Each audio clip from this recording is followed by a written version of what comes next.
Artemis II mission is a test mission of the Orion space capsule. Artemis II will be the first time we put humans on this rocket. We're going back to the moon because it's the next step in our journey to Mars. We were always going to the moon. Pushing ourselves to explore is just core to who we are. That's a part of being a human. And liftoff. We shall return. Continuing to test out every bit of Orion. Coming back to Earth, 7 miles a second.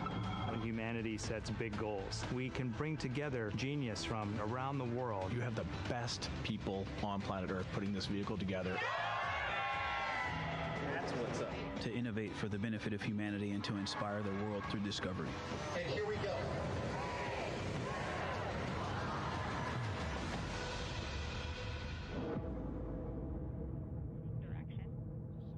1972, 2:25 p.m. Eastern Standard Time. The Command Module America splashes down in the Pacific with Gene Cernan, Ron Evans, and Jack Schmidt aboard as the Apollo 17 mission came to an end, along with humanity's first series of expeditions to the moon. Today at this hour, you are looking live at our planet from the Integrity spacecraft, heading for a splashdown in the Pacific off the coast of San Diego just 1 hour and 35 minutes from now. And good day from the Artemis Flight Control Room here at the Johnson Space Center in Houston, where the entry flight control team is on duty at this hour, led by Flight Director Rick Henfling, joined on console with the voice you'll hear talking to the crew throughout the course of the day. That is Jackie Mahaffey, second from your left. Everything has gone extremely well as we are closing in on the return of Artemis's astronauts from their flight around the moon and historic lunar flyby that will culminate with that splashdown in the Pacific off the coast of San Diego just 1 hour and 35 minutes from now. And with that, it's a good entry pad, and we can continue in the procedure. Integrity. You're looking at a live view inside Integrity. Reed Wiseman on the left doing a fist bump with pilot Victor Glover on the right, and down in the middeck area just below their feet, suited up in their launch and entry suits, are mission specialists Christina Cook and Jeremy Hansen of the Canadian Space Agency. A number of milestones yet to unfold before splashdown just over an hour and a half from now. Earlier today, the crew woke up at about 10:35 a.m. Central Time. They completed the final major maneuver of the flight, that being the return trajectory correction 3 burn. It was an 8-second burn that fine-tuned its trajectory to enter a corridor over the Pacific Ocean a short time from now. That will be the point of entry interface where the crew will reach the first traces of Earth's atmosphere at an altitude of 400,000 feet. The crew moved into its entry checklist just after 4 p.m. Central Time, suited up in those launch and entry suits, conducted leak checks, and now are in the final stages of their entry checklist. Instruction 115 of entry checklist. SM separation ATP is go. Houston copies. The next major milestone on the route home. Fully zipped, and they're working on EBS and then seating up. We copy. Thanks for the status. Jackie Mahaffey talking to Reed Wiseman aboard Integrity. The spacecraft now about 12,000 nautical miles from the Earth's surface. The next major milestone on tap for the crew will be the handover of communications from the Deep Space Network to the Tracking and Data Relay Satellite System. The Deep Space Network came into play after the translunar injection burn back on April 2nd that propelled Integrity toward its lunar flyby. We'll be back on the TDRS network here in about 41 minutes. Following that, the next activity will be the pyrotechnic separation of the crew module from the European service module.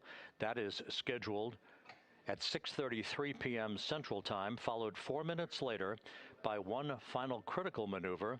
That will be a 19-second burn of Integrity's thrusters in what is called the crew module raise burn. Now, what that does is it basically acts If you were sitting in a reclining chair, you'd basically tilt yourself back. It raises the aft end of Integrity ever so slightly, and that is the final opportunity for us to fine-tune the angle of attack of Integrity through the area of peak heating at entry interface that will come a bit later on, about an hour and 18 minutes from now. So after the raise burn, we will be in the final orientation that will minimize any peak heating on the heat shield of Integrity and prior to the time the crew enters the Earth's atmosphere at an altitude of 400,000 feet. Entry interface. This is the critical time where the crew will reach the first traces of Earth's atmosphere at an altitude of 400,000 feet, traveling 34,882 feet per second. Just 24 seconds after entering the Earth's atmosphere, we will experience a communications blackout expected to last 6 minutes in duration. This is planned, and it is caused by the interaction of the velocity of Integrity with the friction of Earth's atmosphere. There will be a buildup of plasma around the vehicle, and that ionization will prevent any communications with the crew and any receipt of data by flight controllers here in Mission Control. That blackout is scheduled to begin at 6:53 and 54 seconds p.m. Central Time. Again, a 6-minute blackout that will end, if all goes as planned, at 6:59 and 55 seconds p.m. Central Time. At that point, we expect to regain communications with the crew and a reacquisition of data through the tracking and data relay satellite system. We will have a series of roll maneuvers. These are computer commanded that will roll the vehicle slightly to the left, then back to the right. That will bleed off excess energy as we begin our peak period of velocity. We expect to reach a maximum velocity of 24,661.21 miles per hour, equivalent to about Mach 33 times the speed of sound shortly after we enter that blackout period. Once we exit the blackout period, of course, we're in the denser regions of the Earth's atmosphere, and then we get set up for the parachute deployment sequence. First, the deployment of 3 forward bay cover chutes that will pull essentially the top forward bay cover off the very top of the Integrity vehicle. That will be followed by the deployment of drogue chutes, and then the final deployment of a series of 3 main parachutes at 7:04 and 44 seconds p.m. Central Time. From that point on, it is about 3 minutes or so until splashdown. Splashdown scheduled at 7:07 and 8 seconds p.m. Central Time at a gentle speed of 19 miles an hour. So just to give you some perspective, at the time that we enter the Earth's atmosphere, we're traveling somewhere around Mach 32. We will splash down at a speed of about 19 miles an hour. The G-forces that will build on the crew members inside Integrity will build to about 3.9 Gs. That is what is expected and what they have trained for and what the spacecraft is designed to support.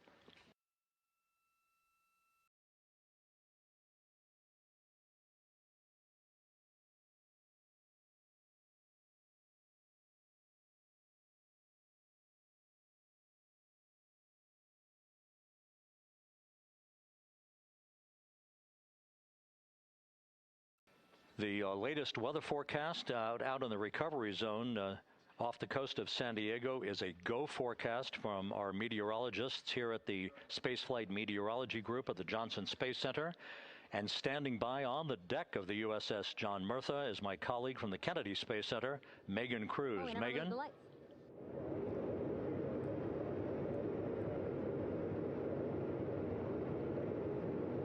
Hey there, Rob. Yeah, welcome to the bow of the USS John Murtha. This is where we will report out live updates from the ship as NASA and the U.S. military work to recover our Artemis II astronauts in just about an hour and a half. How exciting. Now, right now, as you can see, we are out in the Pacific Ocean. We are just west of San Diego. We're actually staged about 6.5 miles away from where we expect Orion to splash down. And then we will incrementally move closer. So at the time of splashdown, we'll be about 5 miles away, and then we will will move to 3.2 miles away. At that point, we'll pause, make sure that all the debris that might be coming down with Orion, because basically some parts of like the parachute system, they're jettisoned off Orion during descent. So we'll just want to make sure that those all land in the water and that we are safe to move even closer. So we will make sure that we can move a little closer, and at that point we will move to a mile away from Orion. And at that point the ship will circle the capsule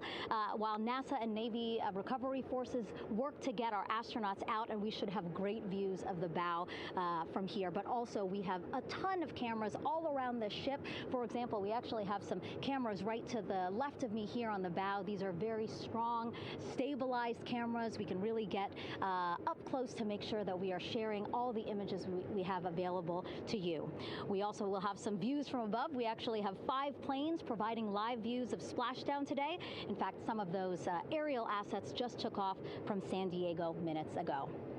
And then actually here on the flight deck, you see 4 helicopters, the 2 in the back. Those will take off in about 30 minutes from now, also with live cameras. So again, lots and lots of imagery that we hope to share with you today. And then those 2 helos in the front, those 2 will pluck the crew out of the water and fly them back to our ship. Now, the combined team here on the ship, more than 550 people, left San Diego 4 days ago, and since then I've watched different teams train every day, rehearse, final preps to make sure that they're ready for today. So to give us more of an update about how recovery is going on right now, why don't we turn over to Paul here, Paul Sierpinski. He is the Assistant Artemis Recovery Director. Great to have you here, Paul. Great to be here, thanks. Absolutely. So you just left the landing forces operations center here on the ship. How are we looking for recovery? Right now it's looking great. When I left, they were just about to get into weather briefing with Mission Control Center in Houston, but listening to the loops this morning and everything that's been going on, the reentry trajectory correction burn, the return trajectory correction burn went great. They were right down the money, right on the money, right down the middle where they should be coming back. Our forces here are teams out in the water. All our boats are launched or will be imminently. So yeah, it's just coming along great. Yeah. It's really nice to see. We did see some of those boats float behind us. We were hoping to give you a live view, but of course they floated right out of the camera shot as you came to us. But so basically the team right now here on the ship, basically like monitoring mode, but really things will pick up about 15 minutes after splashdown. Yeah, so a couple minutes before splashdown, things start happening really, really fast. Mm-hmm. Some events during the re-entry, they're maybe a second or 2 apart, and so it just takes a whole lot of effort and a lot of updates back and forth between us and Houston to try to keep track of everything that's happening, all in real time. And then after splashdown, that's when the recovery team really kicks into high gear. We have our boat teams, our boat crews going out, our divers doing hazardous assessments as they get progressively closer to the capsule, making sure it's safe for all of our people to go in, and it's also safe for the astronauts to come out, because really at the end of the day, that's what we're here for, is we're to make sure that the astronauts get home safe after their tremendous journey to the moon and back. But then also we have, like you mentioned on a minute ago, all of our imagery helicopters are taking imagery, camera shots of it as it's coming in all the way through splashdown. I mean, they'll see it as soon as it crosses the horizon, all the way to the ocean here. And then afterwards, we have to recover actually Orion to bring it into the well deck of the ship. Absolutely, yeah. And so once the astronauts are safe on board, then those same dive teams are going to transition into securing the capsule.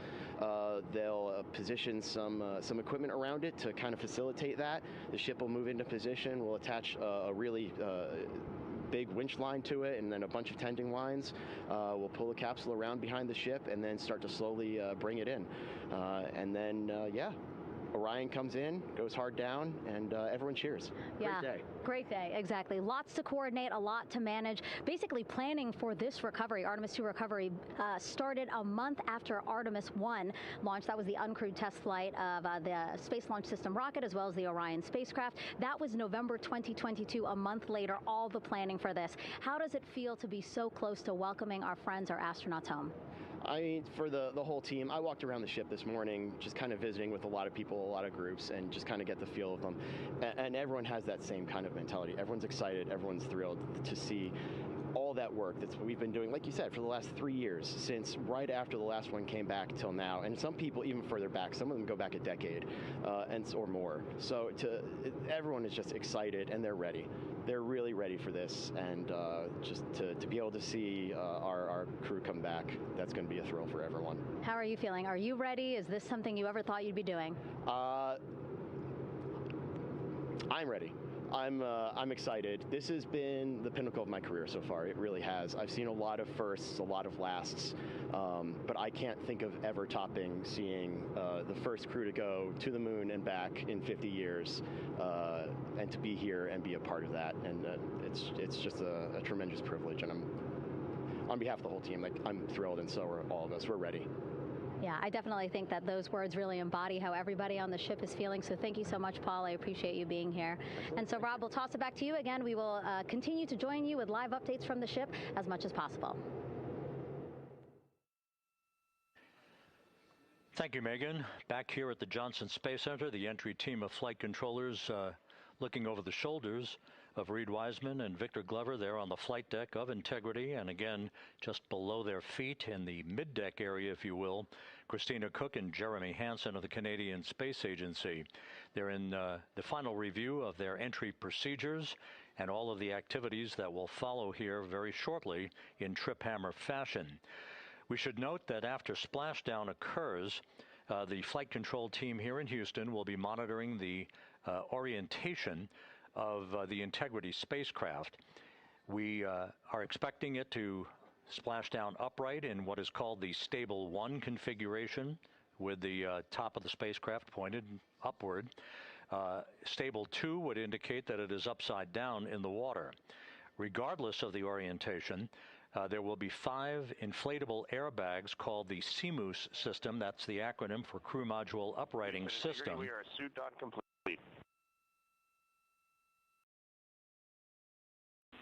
Houston copies. Reed Wiseman acknowledging that the final steps in suit donning are now complete for the crew. Leak checks have been completed earlier.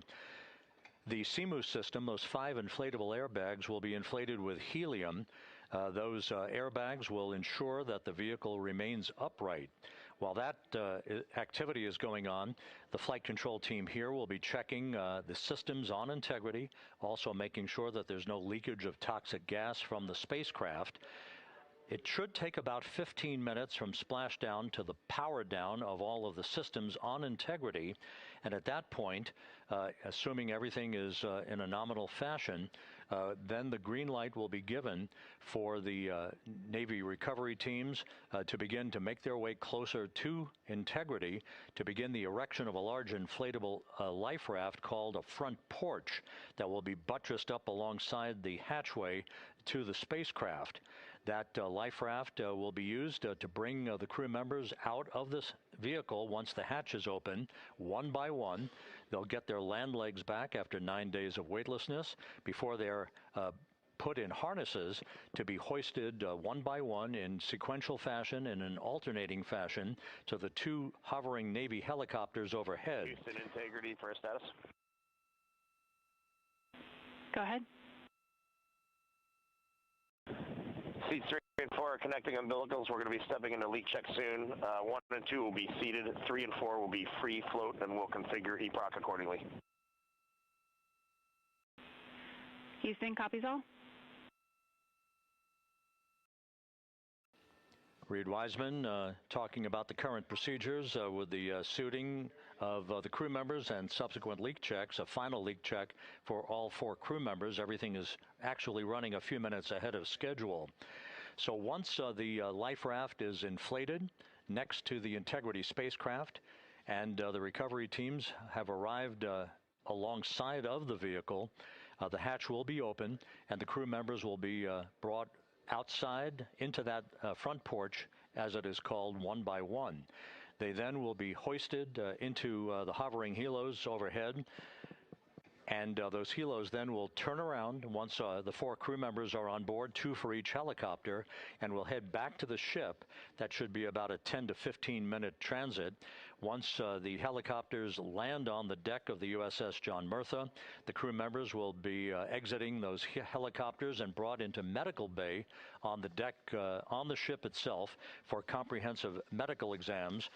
They will spend a period of time yet to be determined on board the USS John Murtha before they are flown by helicopter to the shore in San Diego, to the San Diego Naval Air Station, and ultimately will board a NASA jet for the flight back to the Johnson Space Center here in Houston. Just to recap some of the key times that are coming up, we are expecting the separation of the crew module from the service module just 43 minutes from now. That is expected to occur at 6:33 p.m. Central Time, 7:33 p.m. Eastern Time. That will be followed just 4 minutes later by the crew module raise burn, the use of Integrity's thrusters one final time in a 19-second burn to slightly tilt the vehicle up into the correct orientation or angle of attack to ensure that it enters the Earth's atmosphere at the right angle, if you will. That will help deflect the buildup of heat against Integrity's heat shield.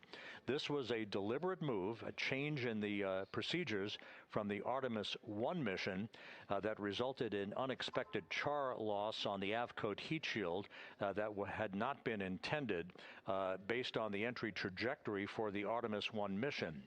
What we're doing is we deliberately changed the trajectory of the entry from a skip entry that was about a 3,000-mile transit across the Pacific Ocean. We are expecting now from entry interface to the point of splashdown to have a range of just 1,701 nautical miles, and that in of itself will reduce the exposure time of heating on the heat shield of the spacecraft. Once the raise burn is complete, then the stage is set for entry interface at 6:53 and 31 seconds p.m. Central Time.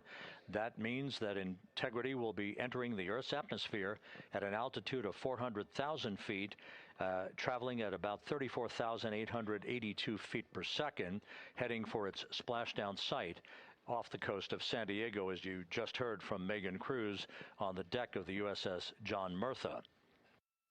Splashdown once again under those three main parachutes is expected at 7:07 and 8 seconds p.m. Central Time, 5:07 p.m. Pacific Time, 2.5 hours before sunset. The actual total distance traveled for Integrity from launch to splashdown is estimated at 694,481 statute miles. Now that includes the first high elliptical Earth orbit following launch that enabled Integrity to move to 43,000 miles above the Earth at its apogee, and enabling a 24-hour period of systems checkouts before the flight control team here and the mission management team gave approval for Integrity to conduct its translunar injection that propelled it on its way to the moon and its historic lunar flyby. So the total distance we expect this vehicle to have traveled at splashdown, 694,481 statute miles.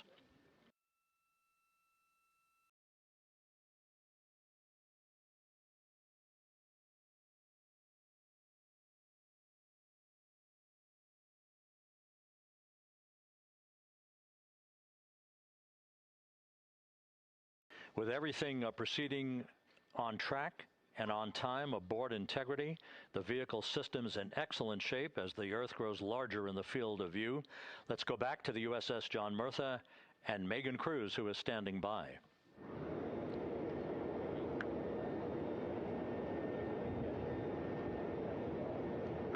Hey, yeah, Rob, welcome back. Again, we are out in the Pacific Ocean, staged just about 6.5 miles from where we expect Orion to splash down now in just over an hour. How exciting. And the weather, awesome conditions here. I know you see some wind blowing around my hair, but really nothing to speak of when it comes to having to recover our astronauts, as well as no waves here, really.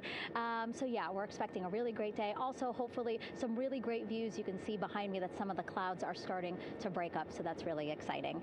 And now, of course, this ship has a lot of people ready and excited to welcome our crew back home, including Dr. Rick Schuring here. He is a NASA flight surgeon. Great to have you here, Rick. You too, Megan. It is a blessing to be out here this day with our teams. We've trained 3 years for this, nonstop with the U.S. Navy, and along with EGS, and we've so looked forward to this day. And you know, just by God's grace, everything's parting, the skies and everything. The crew's doing great. Looking forward to come back, and our teams are ready. So this is one of those days you've dreamt about, and now it's finally here, and we're ready, and just thankful to be a part of it. Yeah, and you play a really integral role. When was the last time you spoke to the crew, and how are they feeling in this last hour before splashdown? Sure. Yeah, so the crew woke up, when they splashed down, they will have woken up about 8.5 hours ago. Me and my fellow crew surgeons, Doctors Chris Haas and Rafi Kumjian from this Canadian Space Agency, spoke with them about 6.5 hours ago, just to double check on how they were doing, if there's any medical issues, you know, how they slept, and then kind of go over their landing day protocol for their medications, for what we call a fluid load, to try to replace some of the fluid and electrolytes that they've lost with just a normal space adaptation. Once they got to space, they kind of have to replace some of that fluid to help them with the whole landing kind of readaptation to 1G, which they haven't done for the last 10 days. And then just kind of let them know how things are going to play out, you know, out with the open water teams all the way until we finally get to the med deck. So they were very pumped up, very hurried though. They had a lot of cabin configuration, a lot of things to get ready. So they're excited, but also very focused on the job that they had to do. So like again, we've trained a long time for this, and we're ready. And you said some medications. I mean, those are kind of just to mitigate the effects of, obviously, their more than 695,000-mile journey back to Earth.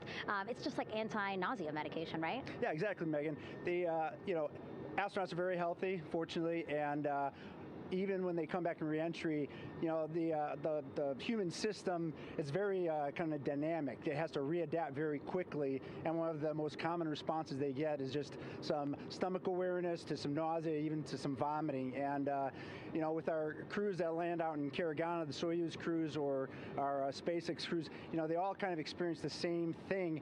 This will be the first time we're landing in water since December 1972, and I worked with all the Apollo astronauts years ago, and they all told me that, you know, landing in the water, especially in the Pacific, can be very provocative. So we take steps to give them medicines to really mitigate some of that nausea, vomiting, help them feel a little bit better, and also sometimes just use a little anti-inflammatory medicine just to help with coming back to 1 Earth, or 1G. The effects of microgravity, especially as you age and you have a little arthritis, you feel great in microgravity, and everyone kind of curses coming back to the ground like, oh dang, 1G, but so that helps a little bit. But for the most part, the main thing is just replacing that fluid and then trying to help them with that transition back to 1G, and then we're ready to go. Yeah, and their health is assessed almost immediately after they splash down. Yeah, so we have Dr. Jesse Wang, and we have our independent duty corpsmen, who are the Navy version of paramedics, extremely highly trained, highly experienced Navy medics and divers, who will go out there, open the capsule about 28 minutes after splashdown,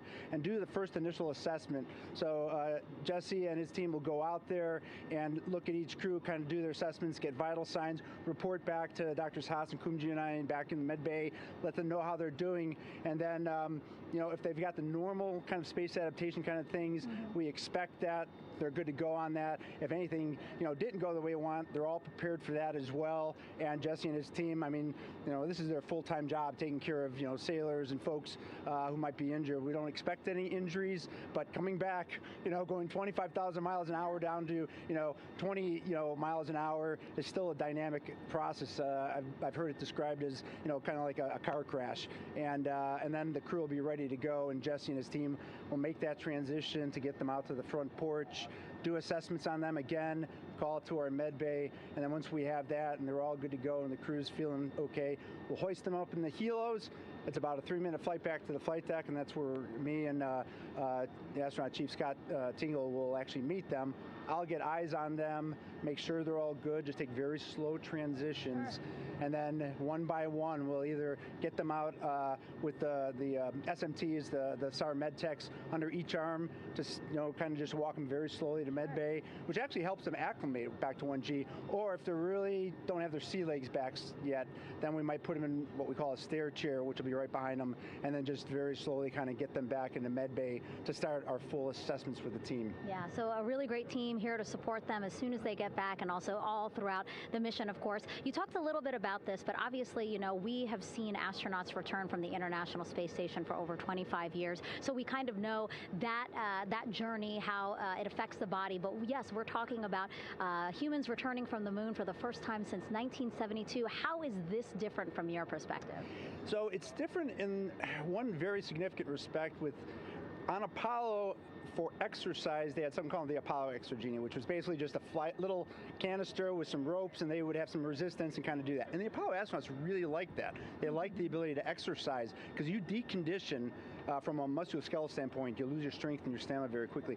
We had something called the Orion flywheel, which was able to impart much greater loads in terms of resistance, so they're able to do squats, deadlifts, different things, not dissimilar to what the ISS astronauts do, but with a lot less room to do it. And they also did rowing activities for cardiovascular health, and the crews loved it. But for the lunar crews, the future lunar crews, maintaining that physical conditioning, which our astronaut strength conditioning rehabilitation specialists, affectionately known as the ACERs, back in Houston, really work hard to get them in the best shape they're going to, have to be in to get to the moon. That device hopefully will maintain that. And Apollo only had about a 4.3-day journey to the moon. Our astronauts are going to have about a 10 to 14-day journey. Right. So maintaining that physical fitness, that strength and stamina is going to be crucial for the success of being able to do those very physically demanding lunar EVAs. Right. So we're very excited about what the astronauts have said about the device and what they have to say about the role exercise plays, going to the moon. And also the mental benefit. Sure. They just really like sweating, breaking the sweat, and actually just feeling like they're just getting a workout. Right. Thank you so much, Rick. I really appreciate it. I know they're going to be in good hands, so we'll let you get back to it. Thank you so much. Megan, thanks for the time. Back to you, Rob. Okay, Megan, back here in Mission Control in Houston, everything is moving along in order. This view of Reed Wiseman on the left, Victor Glover on the right. We have good suit leak checks. Everything aboard integrity is in excellent shape. The vehicle, with the Earth growing larger and larger in the field of view, we're now just about 8,200 nautical miles away from Earth and closing in for a splashdown just 1 hour and 5 minutes from now.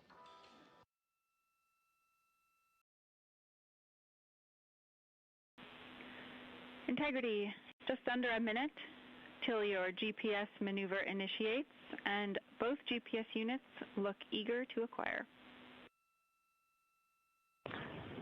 Outstanding. Seats 3 and 4 are working on seat strap in now. Houston copies. Once again, as we start to close in on some of the major milestones, the first one coming up in just 31 minutes.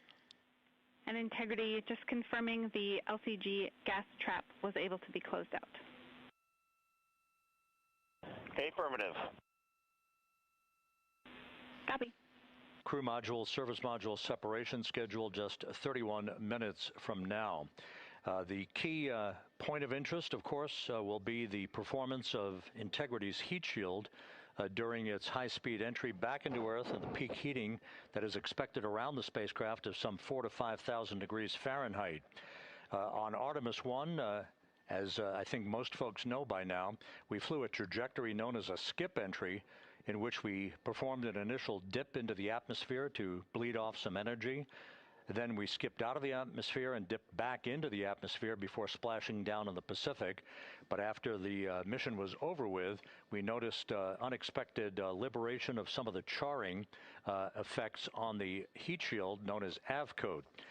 Before the flight, we had an opportunity to sit down and talk with Entry Flight Director Rick Henfling to get a perspective on what this all means and how the mission was redesigned to try to protect Integrity's heat shield to a higher extent. Let's take a look at that interview. Returning from the moon is a lot different than deorbiting from low Earth orbit. When we return from the moon, we expect to achieve velocities upwards of 36,000 feet per second. And in order to slow down to a nice, graceful splashdown in the Pacific Ocean, the flight crew is going to experience between 3 and 4 times the force of Earth's gravity On Artemis 1, pressure buildup inside the char layer of the heat shield resulted in the char losses we saw. NASA established a Tiger team whose job was to investigate the cause of the problem and then make recommendations on how to fly the Artemis 2 mission safely and successfully. And so for Artemis 2, we are going to fly a profile that ensures the spacecraft will not see that same type of pressure profile. And so the char losses seen on Artemis 2 will not be like the ones that we saw on Artemis 1. Rick Henfling indicated that the orientation of the spacecraft and the shortening of the distance of transit to the splashdown zone from the point of entry interface when we reach the top of the Earth's atmosphere, which will be coming up at 6:53 and 30 seconds p.m. Central Time, should do the trick in minimizing the deleterious forces against that heat shield that were noticed on the Artemis 1 mission. We think we see a beautiful sunrise over the west coast of Australia.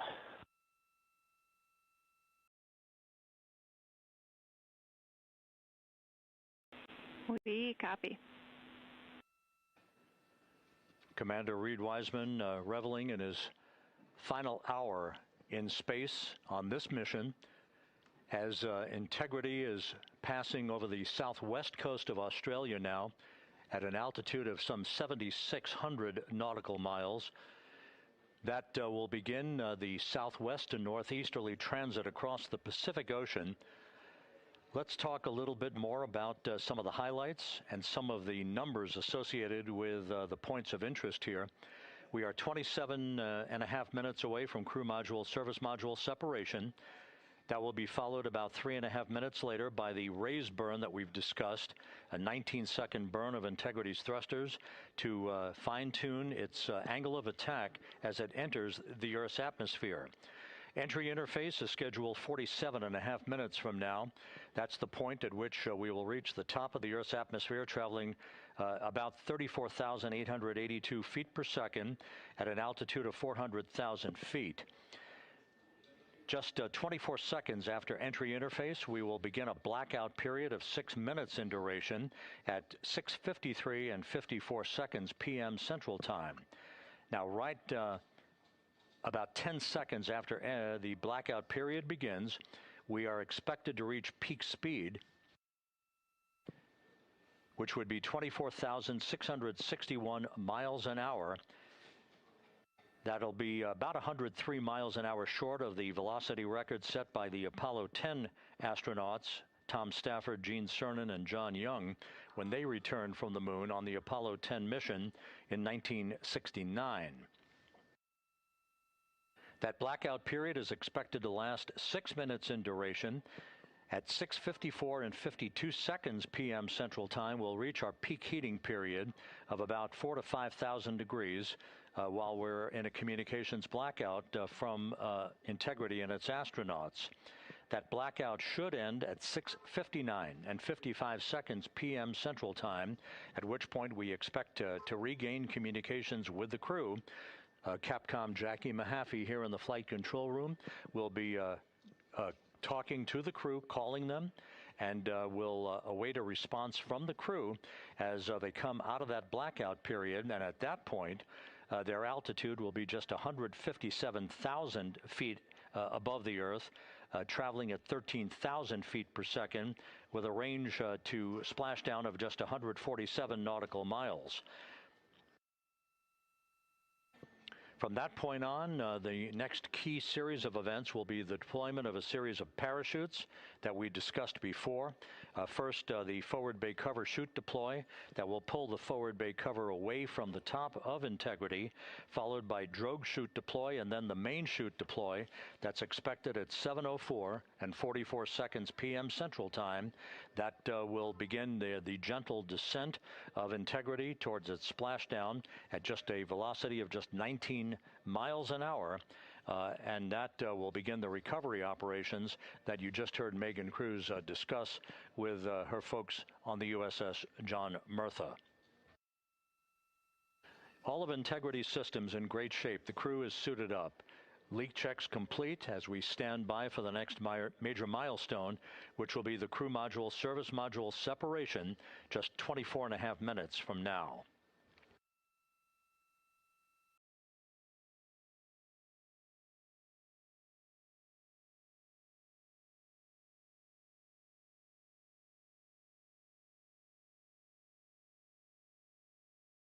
All of the activities from the start of entry interface to the point of splashdown will be quite rapid fire, just 13.5 minutes from the point at which we begin descent into the Earth's atmosphere till splashdown.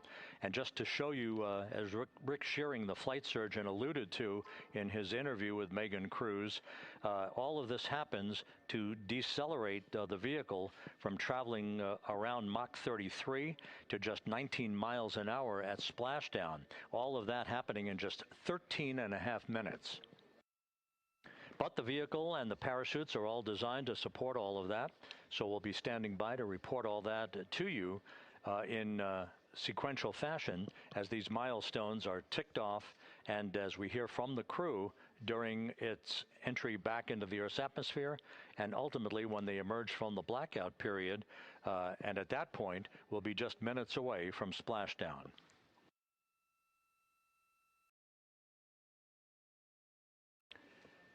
So with all of those preparations ongoing, we can return here briefly for another report from the USS John P. Murtha and Megan Cruz. Megan?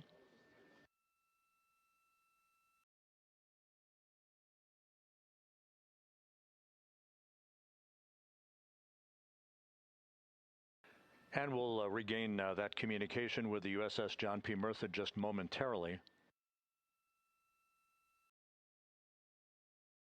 In the meantime, everything is on track aboard Integrity, the flight control team here in Houston, led by Entry Flight Director Rick Henfling. The voice you will hear talking to the crew is that of Jackie Mahaffey. She will be reporting everything to the crew and receiving their reports as they enter the Earth's atmosphere for their 13.5-minute plunge back into the atmosphere for splashdown off the coast of San Diego. Now we have the ship back with us and Megan Cruz aboard the USS John P. Murtha. Megan? 11 balloon, right?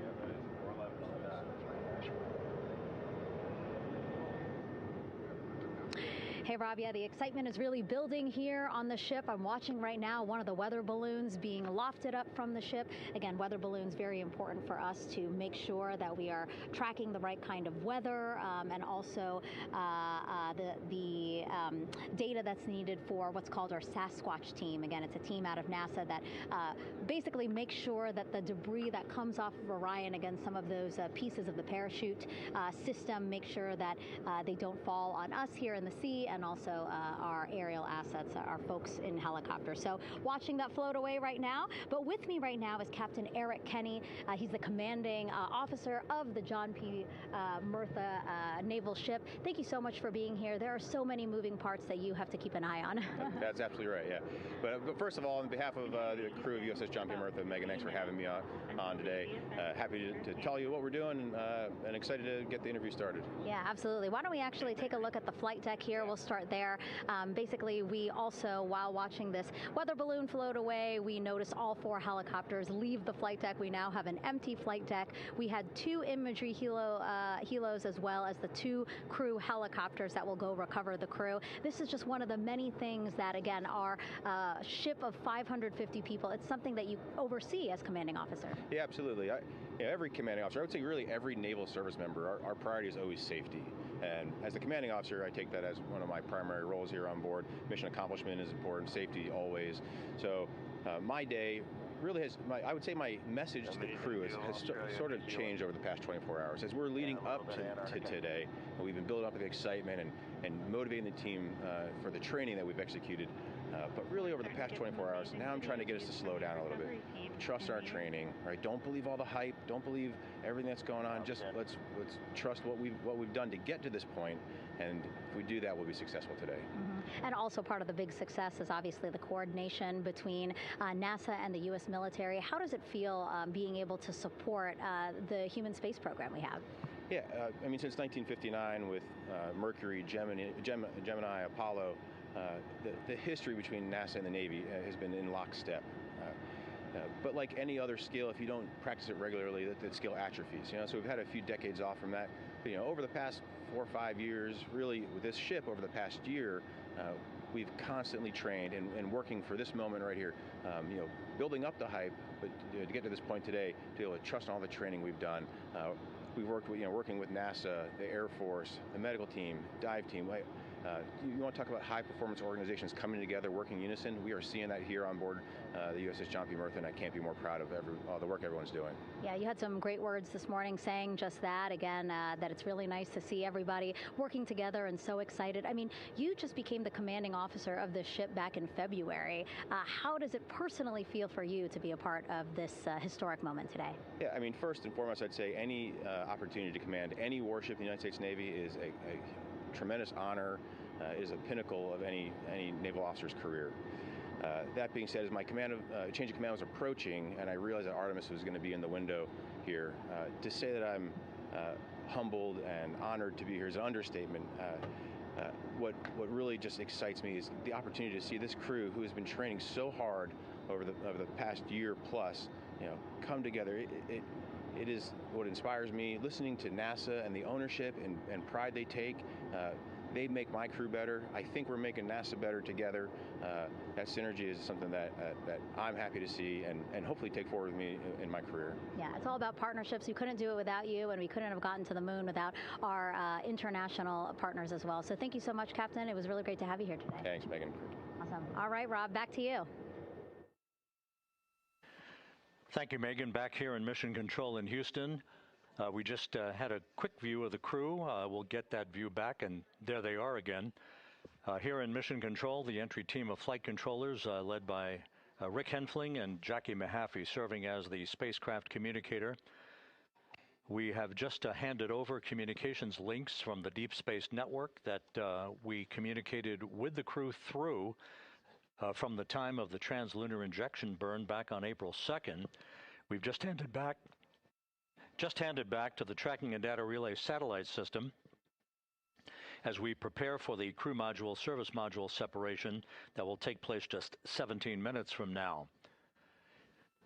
With the Earth looming in front of Integrity as it barrels back for a splashdown of the Pacific just 50 minutes from now, we're just 5,700 nautical miles from splashdown.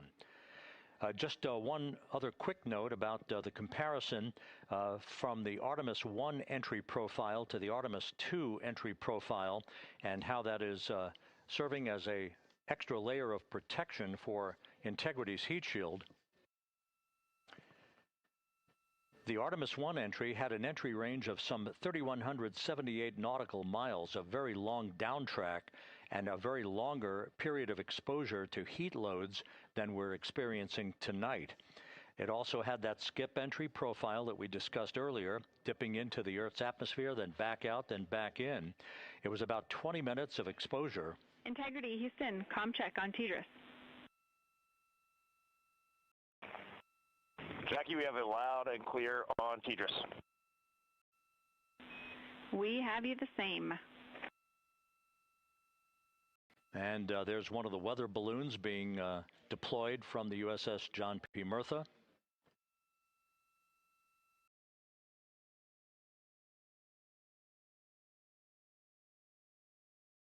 So the Artemis 1 entry had the vehicle. The update on GPS, we haven't seen it track in yet.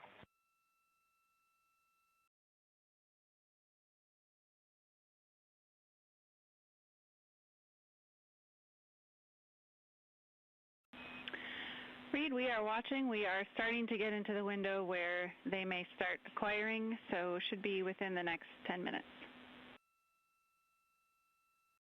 Okay, sounds good. We're holding at step 17 and getting ready for Marcia's hot fire.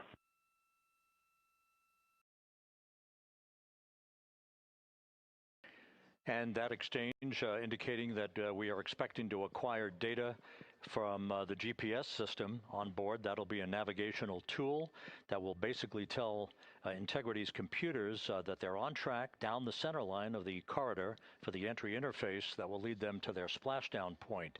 Once again, the Artemis 1 entry exposed the heat shield for about 20 minutes of peak heating. For Artemis 2, we're going to reach a downtrack distance of 1,701 nautical miles from the point of entry interface with just 14 minutes of duration. And it's basically a different angle of attack, a little bit steeper angle of attack that will protect the heat shield from excessive heat loads. So that is the difference between Artemis 1 and Artemis 2, all designed into this mission to gather data, to protect the heat shield, since the Artemis 3 mission and beyond will have a different designed heat shield that will allow that skip entry type of profile to be resumed for all of the future missions coming back from the south pole of the moon when we initiate lunar landings. So we've handed over to the tracking and data relay satellite system. That's where we'll have communications for the rest of the flight. Just to give you some time hacks here, we're 13.5 minutes away from crew module, service module separation, and just 17 minutes away from the raise burn, that 19-second firing of the thrusters that will basically be the final fine-tuning of the angle of attack for Integrity as it enters the Earth's atmosphere.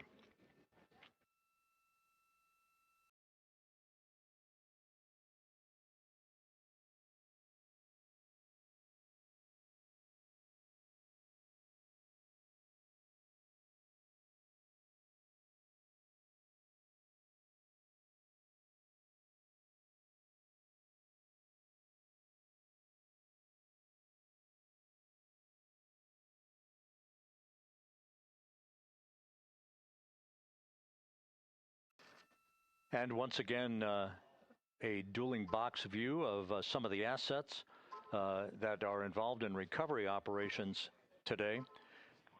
The Integrity, cabin configured, all crew suited and seated. Houston, copies.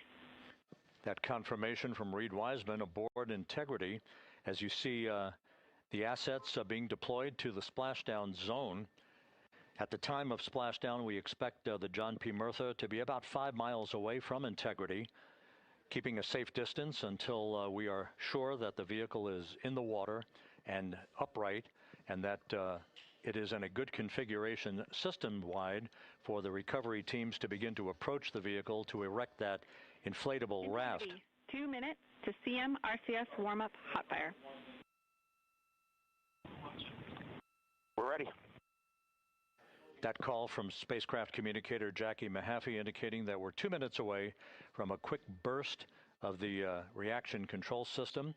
Thrusters, that will be a hot fire test prior to the separation of the crew module from the service module. The European service module has performed flawlessly throughout this flight.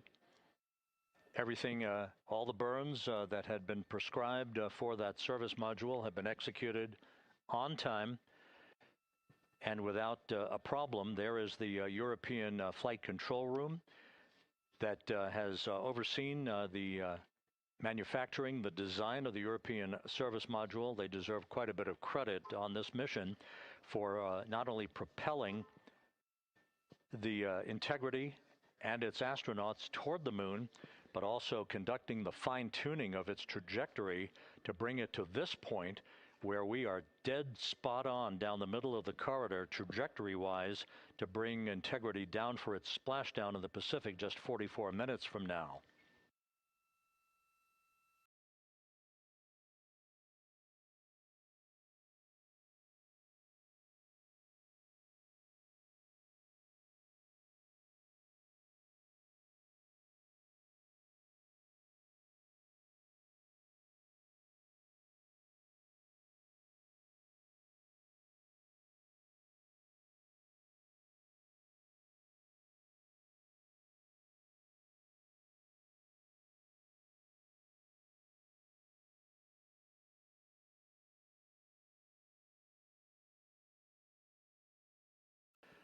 What you're looking at is a computer-generated visualization based on real-time telemetry from Integrity. Currently traveling about 16,000 miles an hour.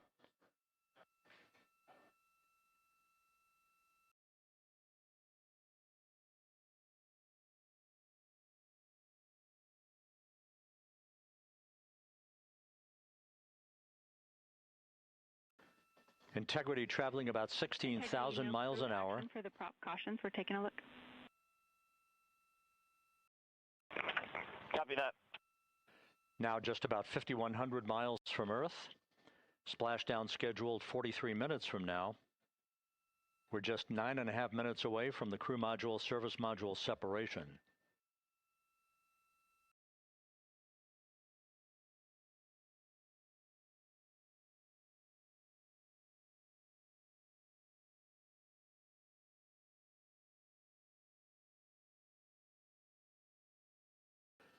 We are confirming. Integrity, we are assessing details, but so far looks like a good hot fire. Looks good on board, Jackie. Thank you. And Jackie Mahaffey took the words out of my mouth. I was just about to say that we had a good hot fire test of the thrusters in advance of the crew module service module separation that's coming up just 8.5 minutes from now.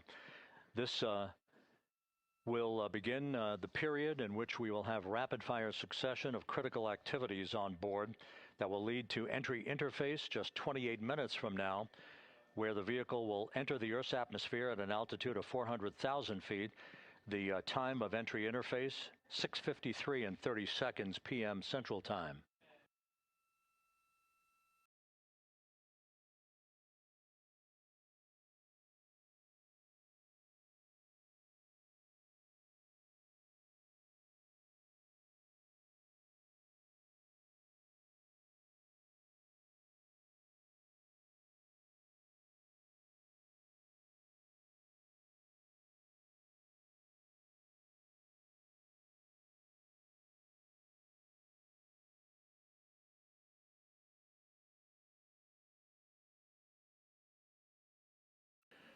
Integrity's astronauts were awakened at mid-morning to begin their entry preparations.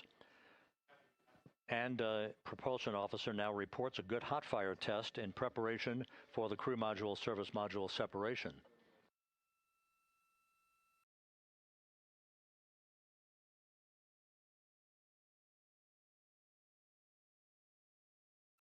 We're now inside 41 minutes until splashdown. Integrity Houston, we have confirmed a good CMRCS hot fire, and although we are not seeing GPS acquired yet, you can skip the troubleshooting steps in 157 for now. Integrity copies.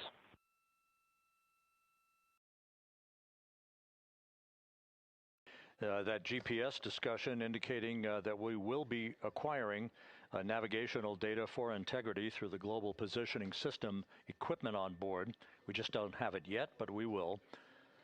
All of Integrity's systems are in great shape to support its high-speed entry into the Earth's atmosphere. It, once again, will reach a peak speed of 24,661.21 miles an hour. You're calling GPS. We at least have GPS 1 looking good on board.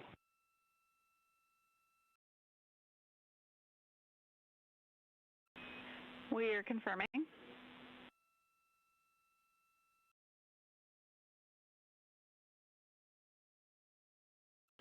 The guidance, navigation, and control officer here in Mission Control confirming that we have good lock on GPS data. We are on a communications link now through the tracking and data relay satellite system. Now, following splashdown, we're going to lose that link and go to what's called a VLDR, a very low data rate communications link, so that we can talk to the crew inside Integrity as they are on the water. Integrity, confirm we do see good GPS. We do too, especially GPS 1 is accepting in nav channels 1 and 3. That GPS data is basically telling Integrity's onboard computers its position relative to the Earth, but its trajectory And its orientation, according to flight dynamics and the guidance, navigation, and control officer, is spot on. We have now armed the pyros for the crew module service module separation coming up less than 5 minutes from now.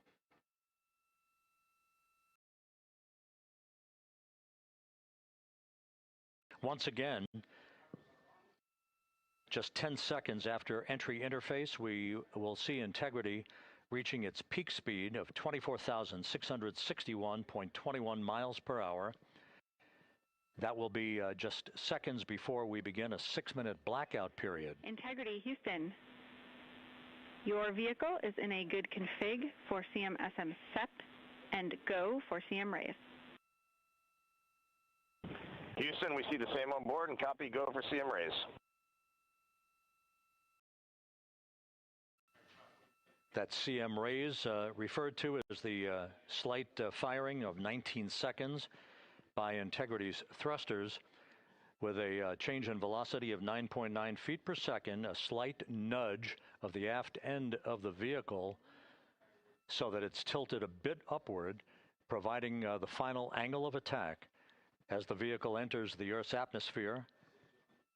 This being the mitigating factor that will reduce heat loads on the heat shield as we reach a point downrange from the start of entry interface, some 1,701 nautical miles to the splashdown site.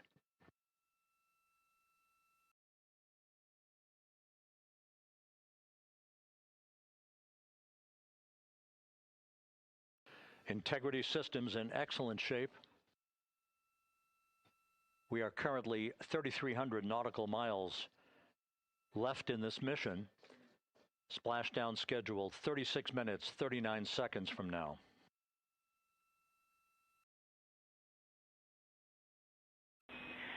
Integrity, Houston. For the 2 enabled prop cautions, what happened is while the thrusters were firing, multiple pressure sensors on each of the strings diverged a bit from each other. Those limits look to be set pretty tight. We think it could happen again when the thrusters fire in the future, so we are going to suppress those messages. We concur with suppress, not inhibit. Thank you. That exchange between Jackie Mahaffey, our Capcom for tonight, and Reed Wiseman aboard Integrity, indicating basically to ignore sensor data. All of Integrity's systems are in good shape.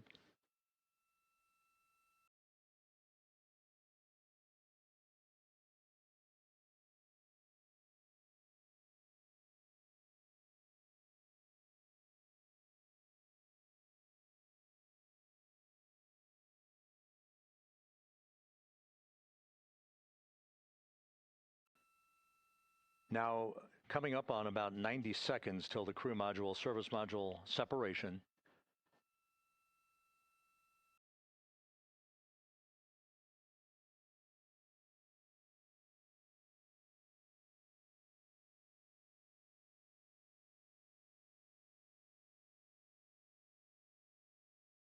All quiet here in Mission Control as we enter the most critical phase of the completion of this flight. All of the preparatory activities leading up to the vehicle entering the Earth's atmosphere just 21 minutes from now.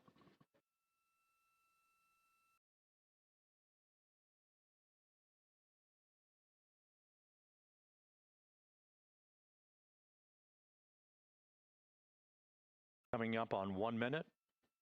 Mark 1 minute till crew module, service module separation.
And we have confirmation of crew module, service module separation, and a great view, albeit momentarily. Houston, good step on board. Houston copies and concurs. The European service module now separated from Integrity, a job well done. Integrity, no action for the 4 CDH cautions. Those are SM related, not applicable. Integrity.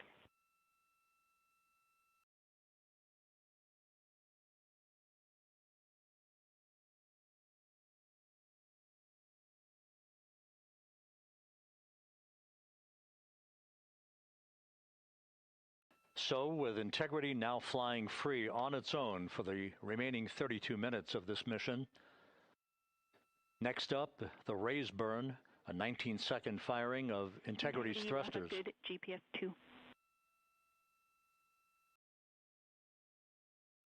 Integrity copies, good GPS 2. Coming up on the 2-minute mark until the raise burn. Again, this is the final tweaking of the orientation of Integrity to put it in the right angle, if you will, the angle of attack that it will fly in during its entrance into the Earth's atmosphere.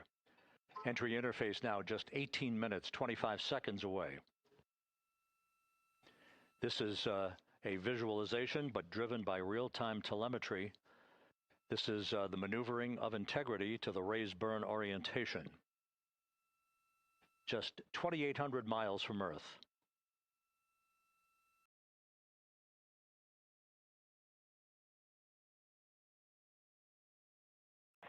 Houston, we got a great view of the European service module out the window with the sun hitting the side and the solar rays and the NASA worm right there. It's a beautiful looking machine.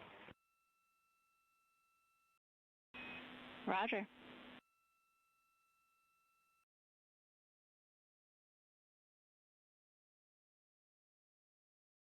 And we have completed the maneuver to the raise burn orientation, 1 minute away from the raise burn.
And the crew module raise burn is underway, a 19-second firing of the thrusters, and we have a completion of the burn.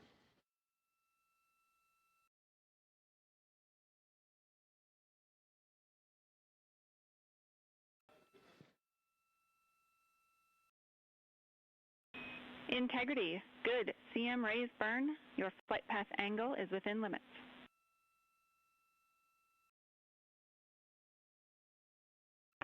Integrity copies. Looks good on board, Jackie. So the final maneuver is now complete. Our trajectory for a splashdown in the Pacific 29 minutes from now is set and will not be amended any further.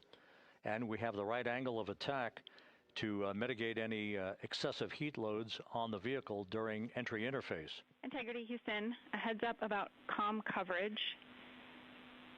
When you perform the 180 roll, for the first minute or so in that attitude, we expect about a minute LOS. We copy.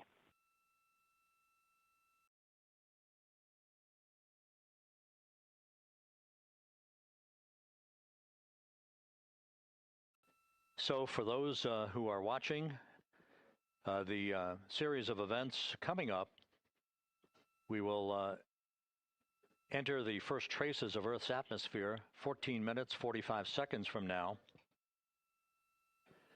6:53 and 30 seconds is what is pegged for entry interface at an altitude of 400,000 feet, traveling at approximately 34,800 feet per second, range to touchdown or splashdown 1,701 nautical miles. 24 seconds after entry interface, we will enter a 6-minute blackout period in which we will lose communications with the crew. This is expected due to the buildup of plasma around the vehicle. That's an ionization effect due to the collision, if you will, of the velocity of the spacecraft with the friction of the Earth's atmosphere. That 6-minute blackout is expected to begin at 6:53 and 54 seconds p.m. Central Time. During that period of time, we will reach our peak speed of 24,661 miles per hour. That comes just short, based on unofficial data from the flight dynamics officer right now, will come just short of the velocity record set by Apollo 10 of 24,791 miles per hour in 1969. We expect peak heating on the vehicle at 6:54 and 52 seconds p.m. Central Time, a minute and 22 seconds into entry interface. At that point, we will be just 204,000 feet above the Earth, traveling at 33,000 feet per second. The blackout period is expected to last 6 minutes. We expect that blackout period to end at 6:59 and 55 seconds p.m. Central Time. From the end of the blackout period until splashdown, it is just 7 minutes, at which point we'll start deploying the series of parachutes to slow integrity down to an ultimate splashdown velocity of just 19 miles an hour. We see the same, waiting for the 180 rolls.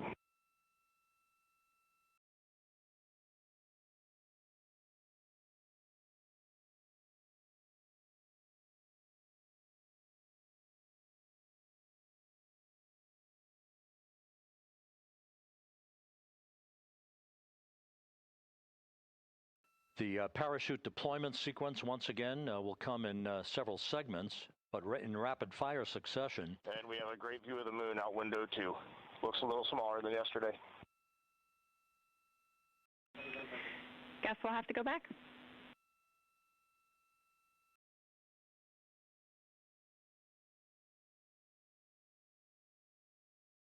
Reed Wiseman and Jackie Mahaffey exchanging discussion on a view of the moon that Integrity's astronauts are seeing in the final minutes of this mission that will be completed with splashdown just 25 minutes from now. 3 forward bay cover parachutes will be used to pull the forward bay cover off the top of the vehicle. Then 2 drogue parachutes will be deployed to slow and stabilize the crew module during its descent, followed by 3 pilot parachutes that will lift and deploy the main parachutes from the forward bay. The final sequence will have 3 main parachutes deployed. These will be 116 feet in diameter, each main parachute approximately 265 feet long when reefed. The parachutes will ultimately slow Integrity down from its peak speed of almost 33 times the speed of sound to a gentle 19 miles an hour at splashdown.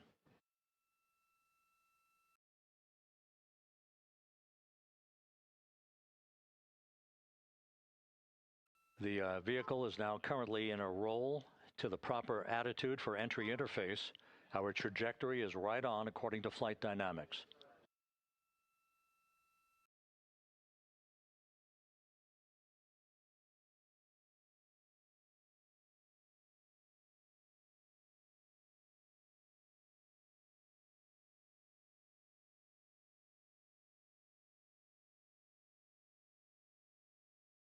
Integrity is on a trajectory from southwest and northeast across the Pacific Ocean, descending at a rate of 15,000 feet per second.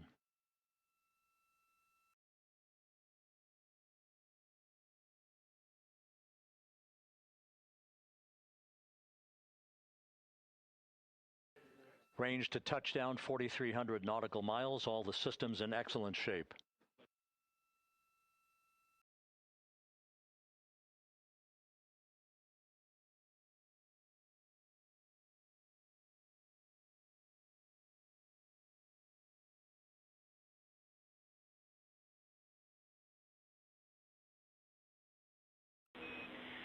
Integrity, Orion in the EI roll 180 attitude. Looks good on board, Jackie.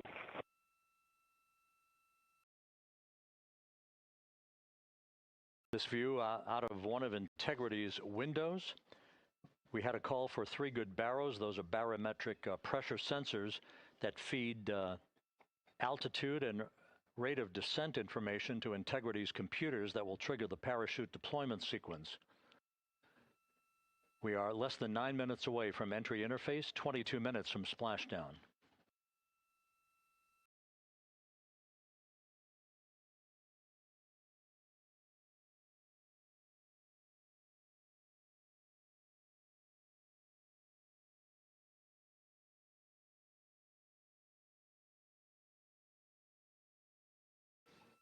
You can see the reflection of one of the crew members in the window.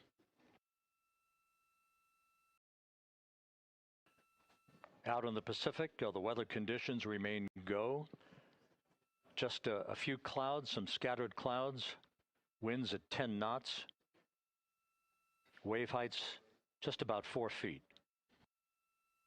A gentle day in the Pacific for the homecoming of Integrity's astronauts.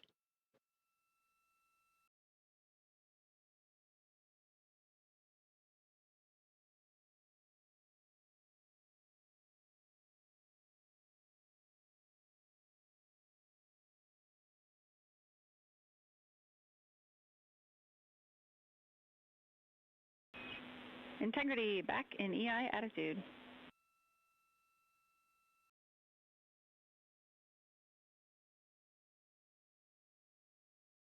We see the same on board, Jackie.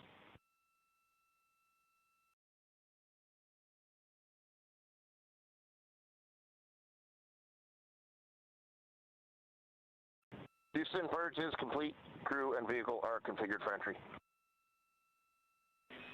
Houston copies. And we're in step 37, transferring nav state to BFS.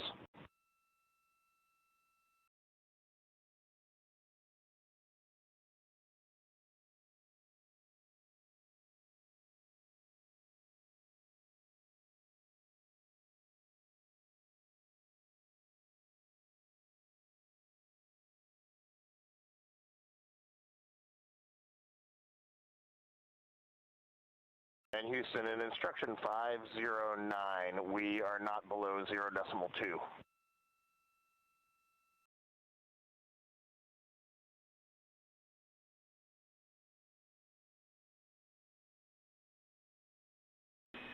Integrity, no action required. Integrity.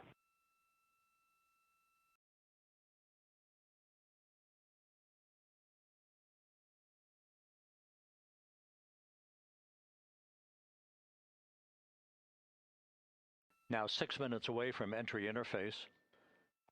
We will hit the first traces of Earth's atmosphere at an altitude of 400,000 feet, traveling about 34,882 feet per second. Range to splashdown at that point will be 1,701 nautical miles.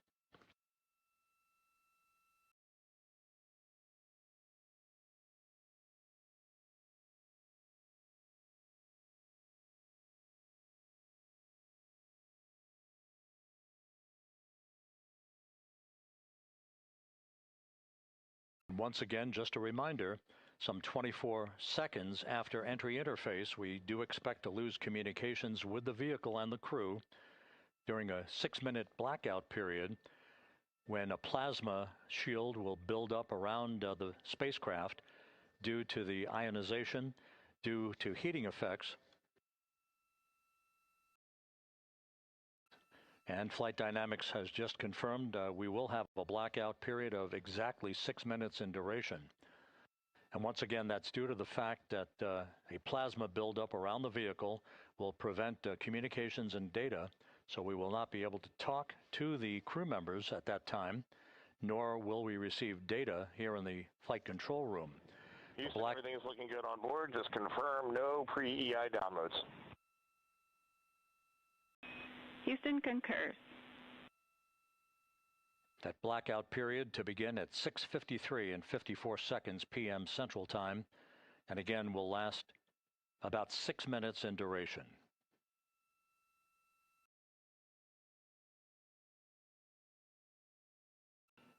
We're 4 minutes away from entry interface.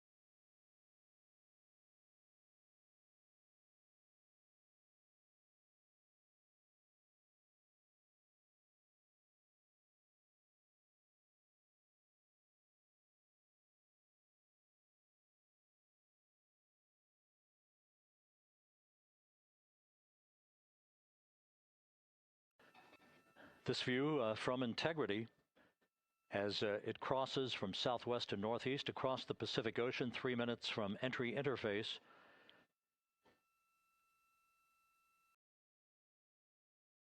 "16.5 minutes till splashdown."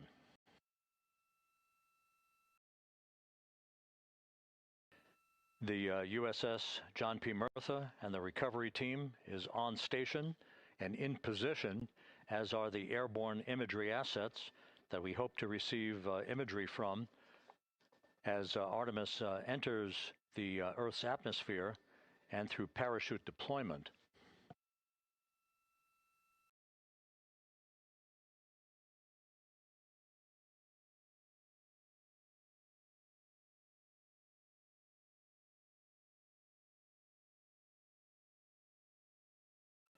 All of Integrity's systems are in great shape. The crew is ready to complete its mission just 15.5 minutes from now.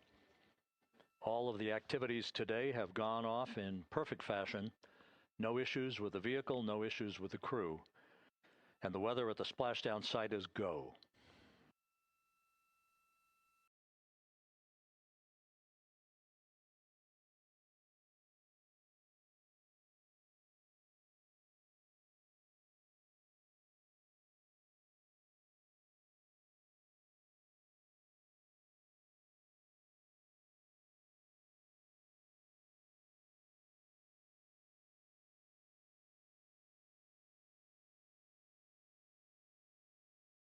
Coming up on 1 minute until entry interface.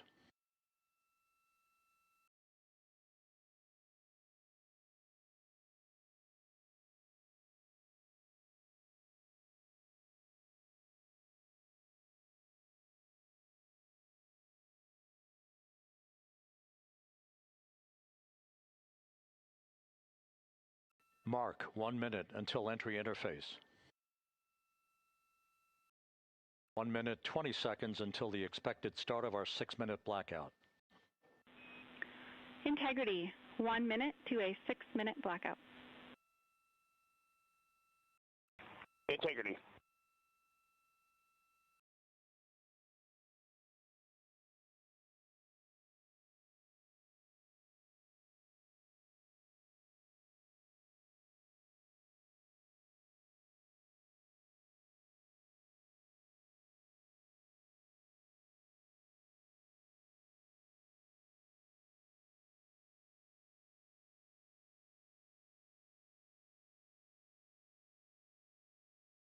Ten seconds till entry interface.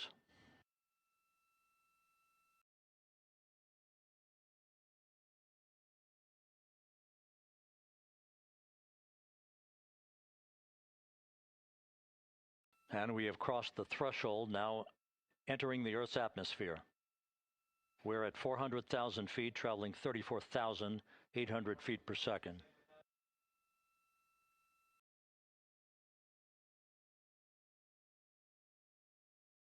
Time to splash down, 13 minutes, 10 seconds.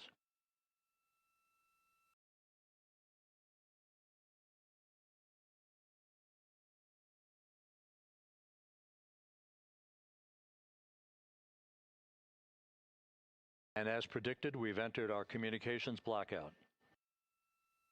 This will be a 6-minute blackout period. No voice, no data from the crew.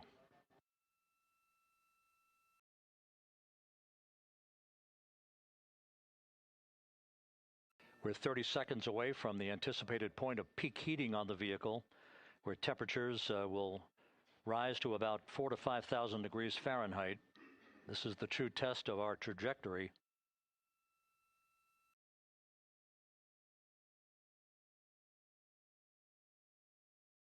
And from the G5 aircraft in the vicinity of the splashdown zone, this view of integrity.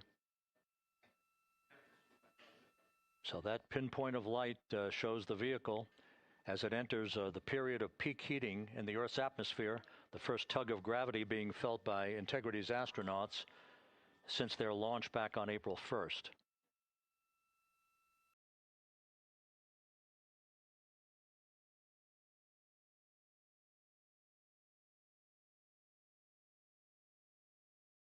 Four and a half minutes until the end of the blackout period. Time to splashdown, 11 minutes, 33 seconds.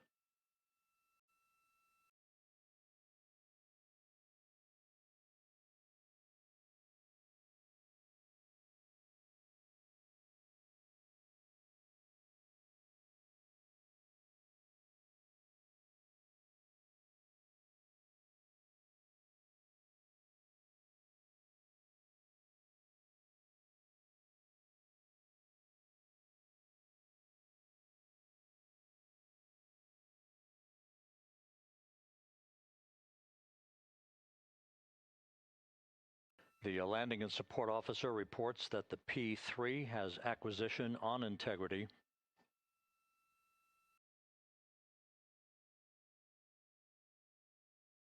Three and a half minutes left in this blackout period. This is a visualization of the plasma buildup around the spacecraft and the repelling of that heat on Integrity's heat shield.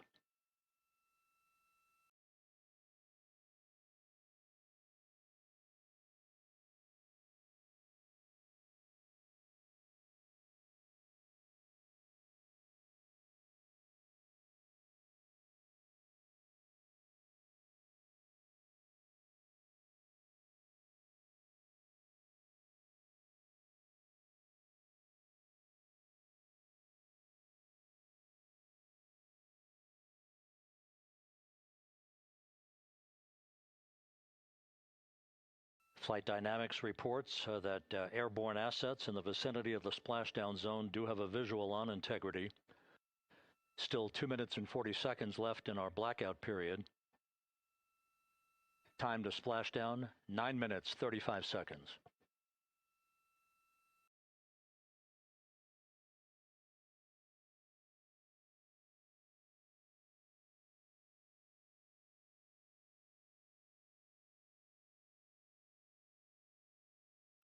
Multiple airborne assets as part of the recovery team all have visuals on Integrity.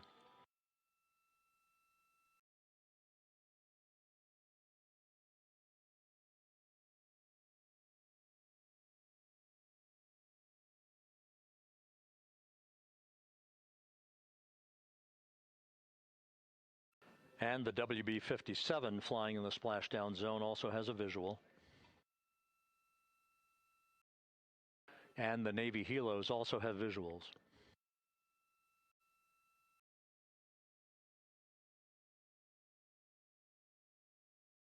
We're still in the blackout period. Still do not have communications from the crew.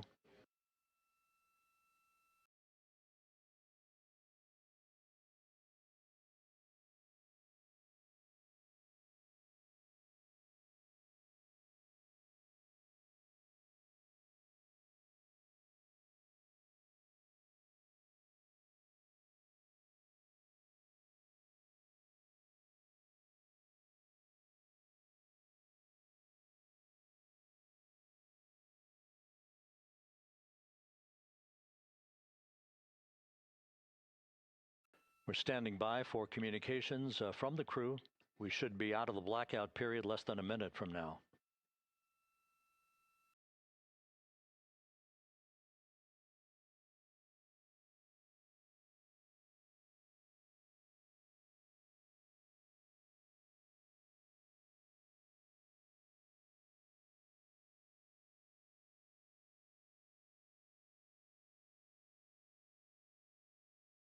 We are now processing data from integrity.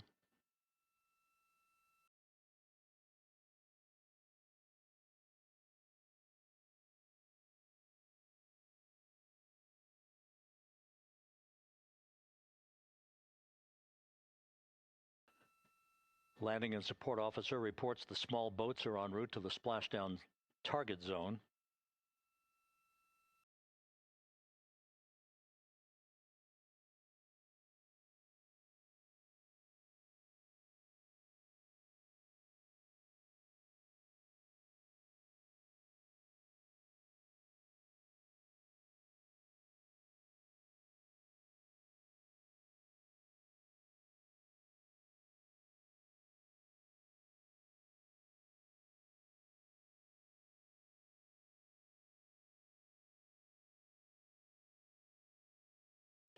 Passing through 150,000 feet, our trajectory is perfect.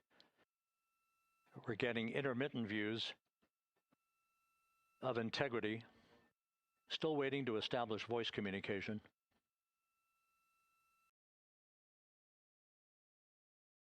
Integrity, Houston, comm check, post-blackout. Houston, Integrity, we have you loud and clear. Your trajectory is nominal, and your recovery teams have visual. Guidance looks good. No action for the enabled internal camera controller fail. Big cheers from the viewing room here in Mission Control as voice communication reestablished with Commander Reed Wiseman. For America and a waiting world, Integrity is 5.5 minutes away from coming home.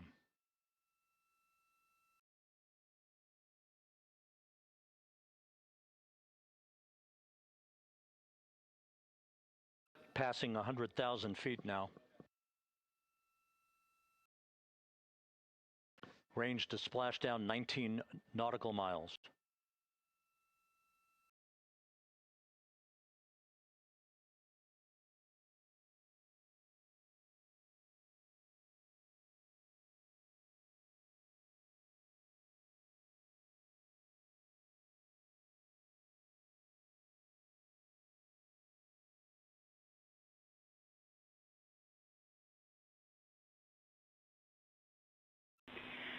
Integrity, impact to the camera controller fail is no cab 1 views of the chutes.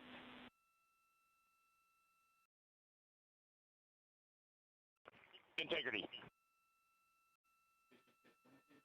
We're processing good data through the GPS system. A good view of Integrity, time to splash down 4.5 minutes.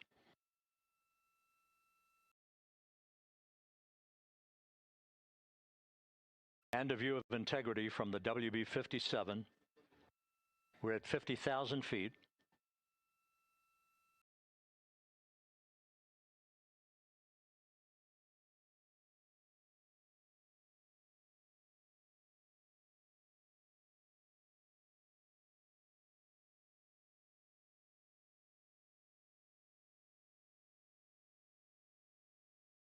The pyros are armed for forward bay cover jettison.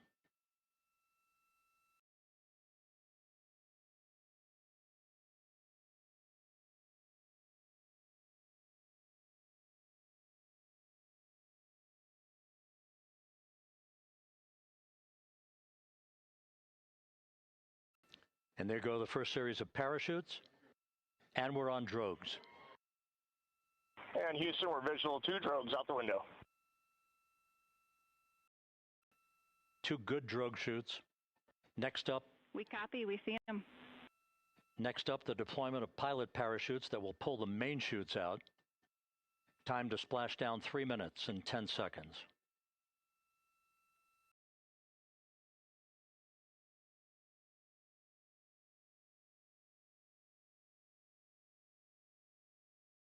Perfect descent rate according to flight dynamics. Good rates on 2 drogues. We see the same on board.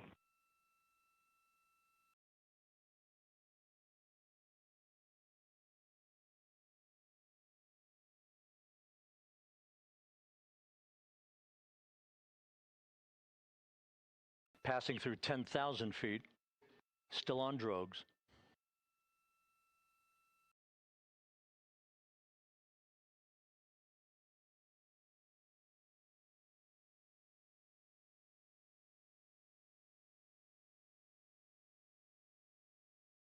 Main chute deploy. We're at 5,000 feet.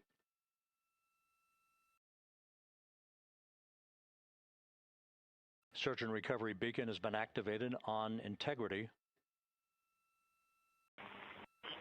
And we have 3 good main chutes. Good 3 main chutes, good reefing, good descent rate. Good rates, and we see 3 good-looking parachutes.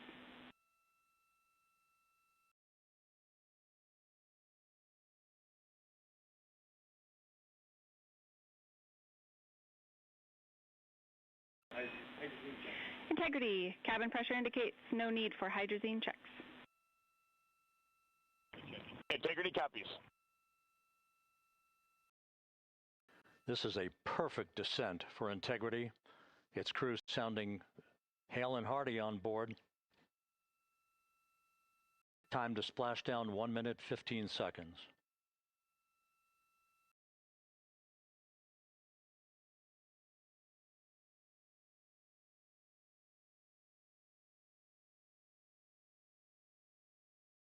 Integrity about to complete a journey spanning 694,481 miles from its launch from the Kennedy Space Center back on April 1st, and a trip around the moon.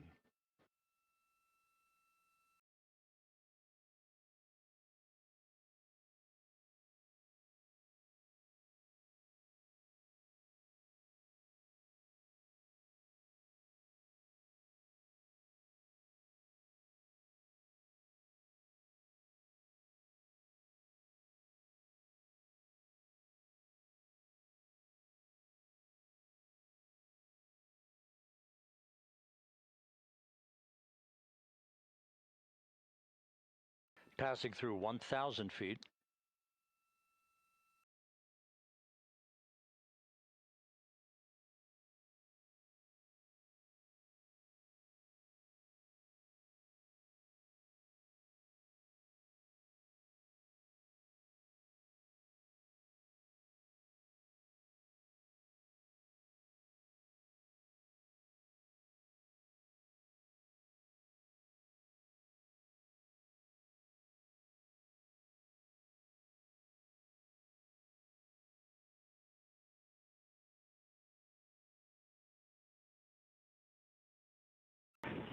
Integrity, splashdown, sending post-landing command now.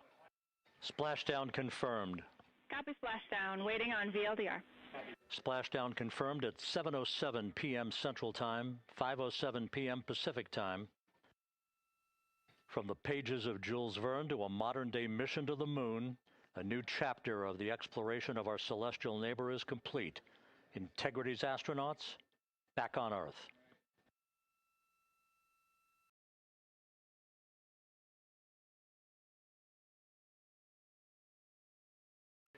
And the landing and support officer reports the vehicle is stable 1. We still will be deploying the crew module uprighting system to maintain that orientation. A perfect bullseye splashdown for Integrity and its 4 astronauts.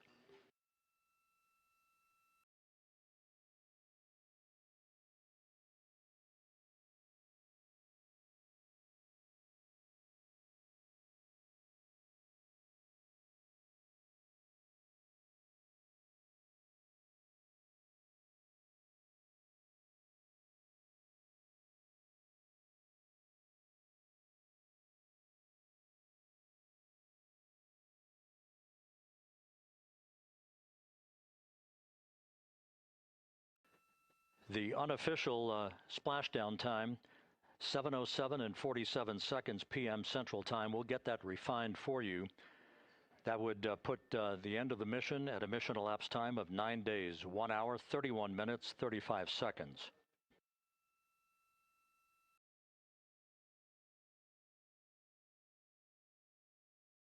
And we're configuring for very low data rate.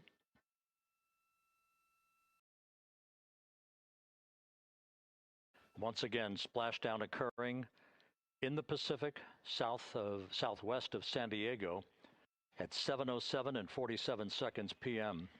Integrity Houston, comm check on VLDR.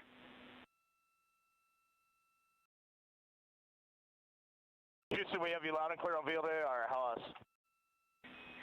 We have you the same. We'll meet you over in post-landing. Perfect communications established. A journey. We are stable 1, 4 green crew members. Houston copies all. Reed Wiseman reporting 4 green crew members. That is not their complexion. That is the fact that they're in great condition. That's what that means. So stable 1, upright. The crew module uprighting system is being deployed. The 5 airbags being inflated through helium to maintain the upright configuration for the vehicle. This was a textbook entry and a textbook touchdown for Integrity.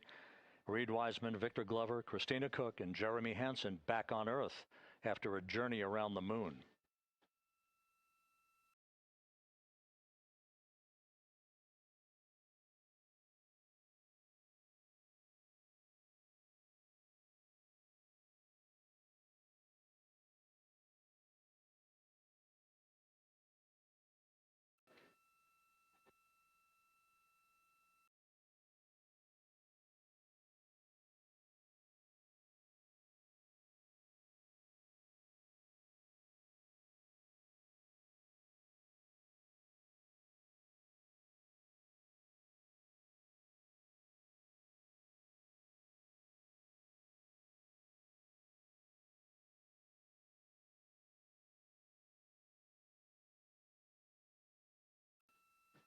We continue to monitor the functioning of the CMOOS system. The airbags are being inflated to maintain a stable 1 or upright configuration. And there's a good view from one of the naval helicopters hovering overhead. Reed Wiseman reporting 4 green crew members, meaning they're all in excellent shape.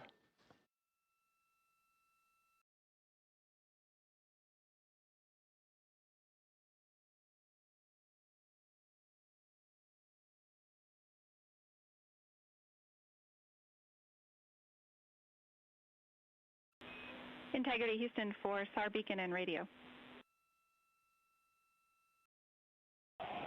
SAR beacon is in for 06, and we're powering the radio now. Go ahead. We see the beacon on. However, the recovery team is not seeing the signal.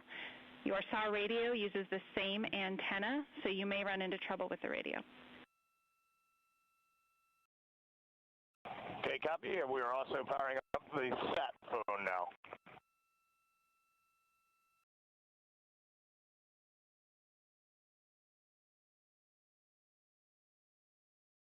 So Integrity is in great shape, and as the crew continues its post-splashdown timelined activities on board, Reed Wiseman once again reporting that all 4 crew members are in excellent shape.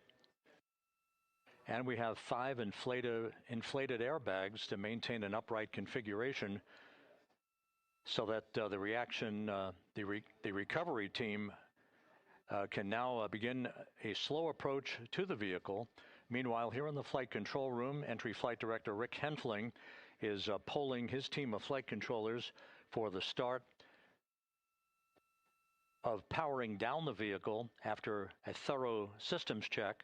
We have no toxic gases to be concerned about, so the recovery personnel can approach the vehicle, but not until we have powered down the spacecraft. That's expected to take a few more minutes.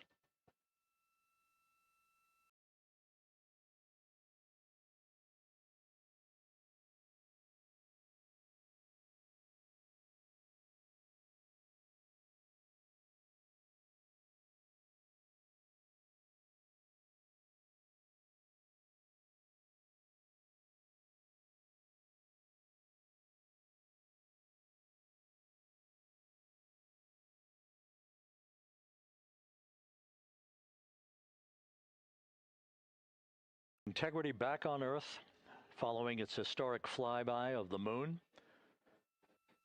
It was, for all intents and purposes, a textbook mission. On 28 per hour remain on this frequency. We copy.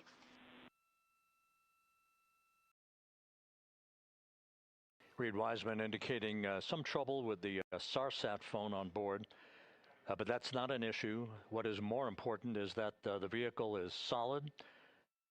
No issues as we begin the power down of the vehicle to begin the recovery process.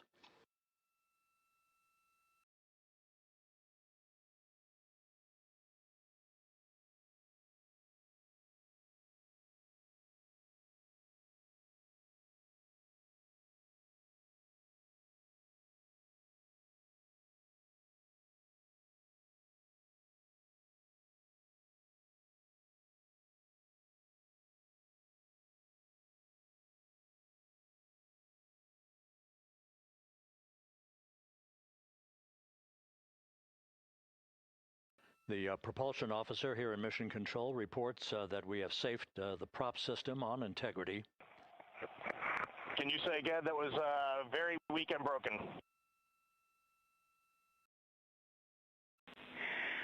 Integrity, Houston did not call.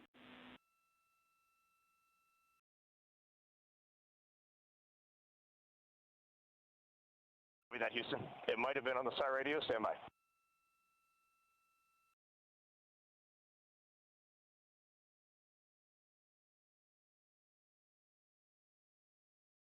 All of the milestones were executed in perfect fashion. Integrity entering the Earth's atmosphere right on time,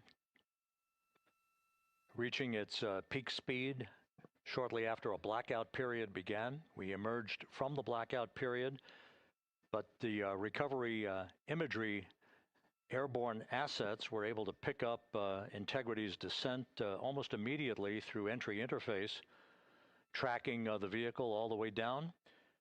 And finally, you saw the sequence of chute deployments. First, the forward bay cover being pulled off the top of the vehicle by a series of 3 parachutes. Then the drogue chutes were deployed, followed by the 3 main chutes that slowed the splashdown velocity of Integrity to just 19 miles an hour.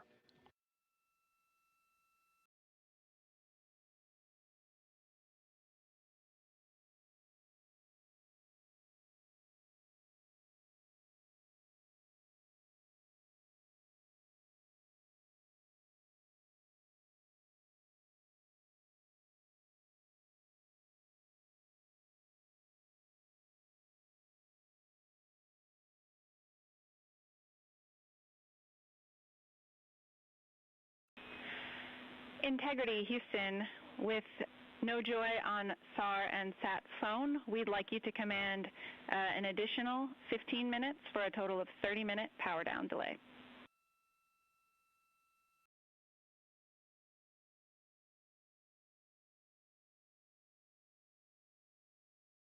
All right, Jackie, we have selected T/D+30. No joy on SAR radio or sat phone. And stand by, we have the master diver on SAR radio. Please hold comms. Hey, Lily. Excuse me. Hey, Jackie, we just got the master diver on SAR.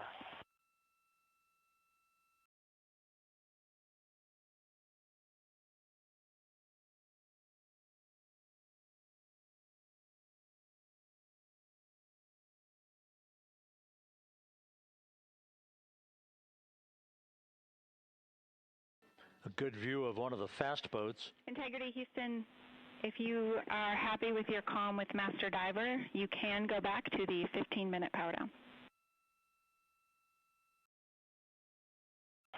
Okay, stand by. Yeah, we'll confirm here in a second. The crew on board Integrity coordinating with the flight control team in Houston here in Mission Control on the timing of the power down of the vehicle, which will be the precursor to the recovery teams approaching the spacecraft. There are no issues with integrity.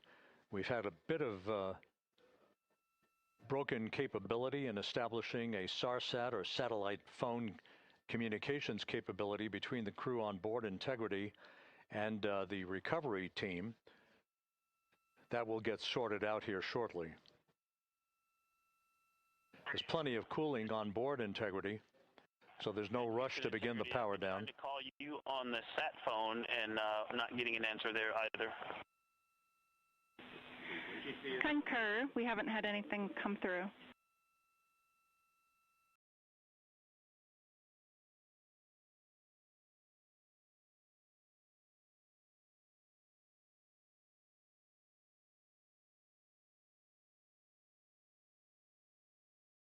And Houston, if you could relay to recovery that we hear them, but it does not appear as though they are hearing us.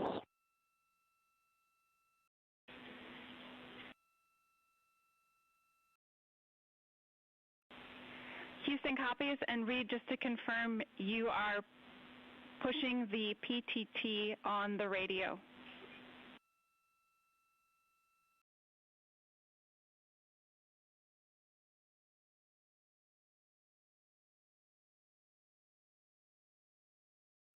So as we continue to sort out the communications between Integrity and the recovery teams, we are standing by for the initiation of the power down procedures that, as you see, the recovery teams are moving towards the side of the capsule. The next major event will be the erection of that large inflatable raft called the front porch. That will be the port of call for the crew as they're being extracted one by one from the vehicle.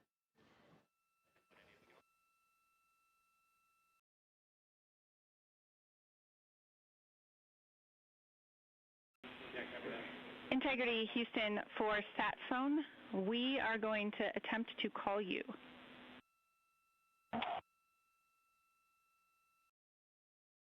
Good idea, standing by.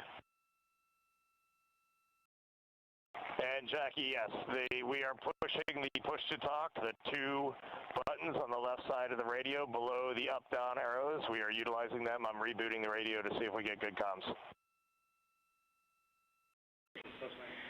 Okay, we copy all, and just to confirm, you are seeing that you are touchdown plus 3030 for power, correct? That's the affirmative.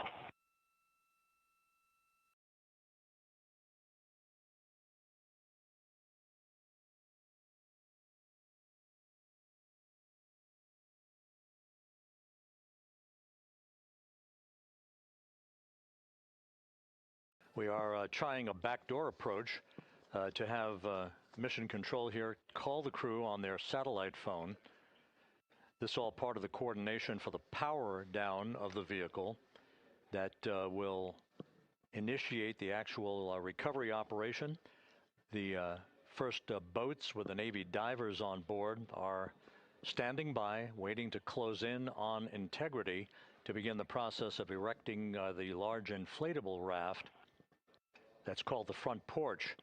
That will be where the astronauts are extracted from so that they can have a few minutes to get their land legs back before they're hoisted aboard the Navy helicopters for the flight back to the deck of the USS John P. Murtha.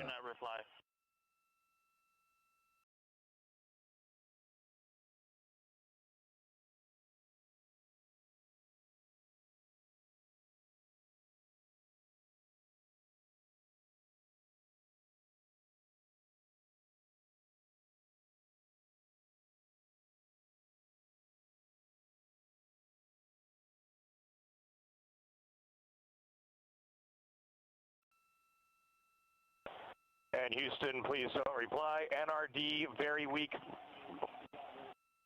but readable. Master diver, we can hear, but they cannot hear us.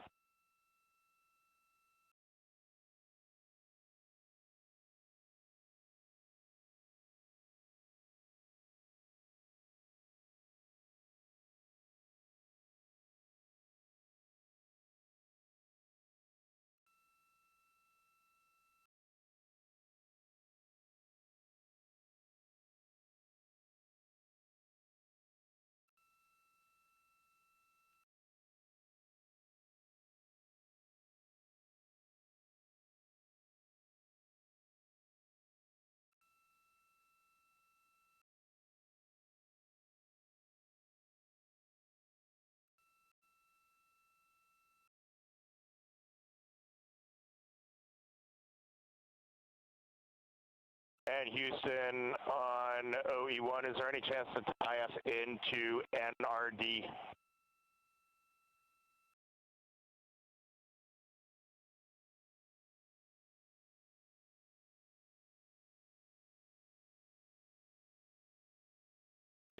Checking.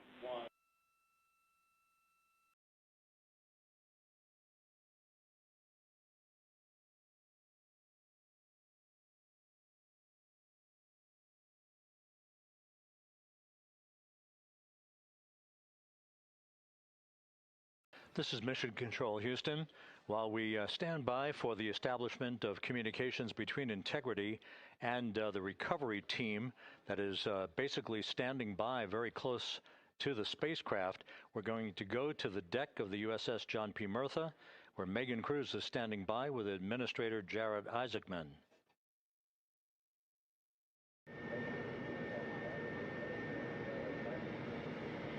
Hey, Rob, yeah, just such an honor to be able to be here on the ship, to be able to share and experience this moment with everyone together. And of course, as you just said, yes, here with NASA Administrator Jared Isaacman. Administrator, how did you feel getting to witness this and seeing NASA at its best? Oh, I mean, I'm honestly, I'm still at a loss for words. I mean, you know, like the childhood Jared right now can't believe what I just saw. I mean, almost been waiting my whole lifetime to see this, and then it's NASA Administrator. I just couldn't be more proud of the entire workforce, the years, the effort, the late nights, all the hard work from across the country that contributed to this incredible moment right now.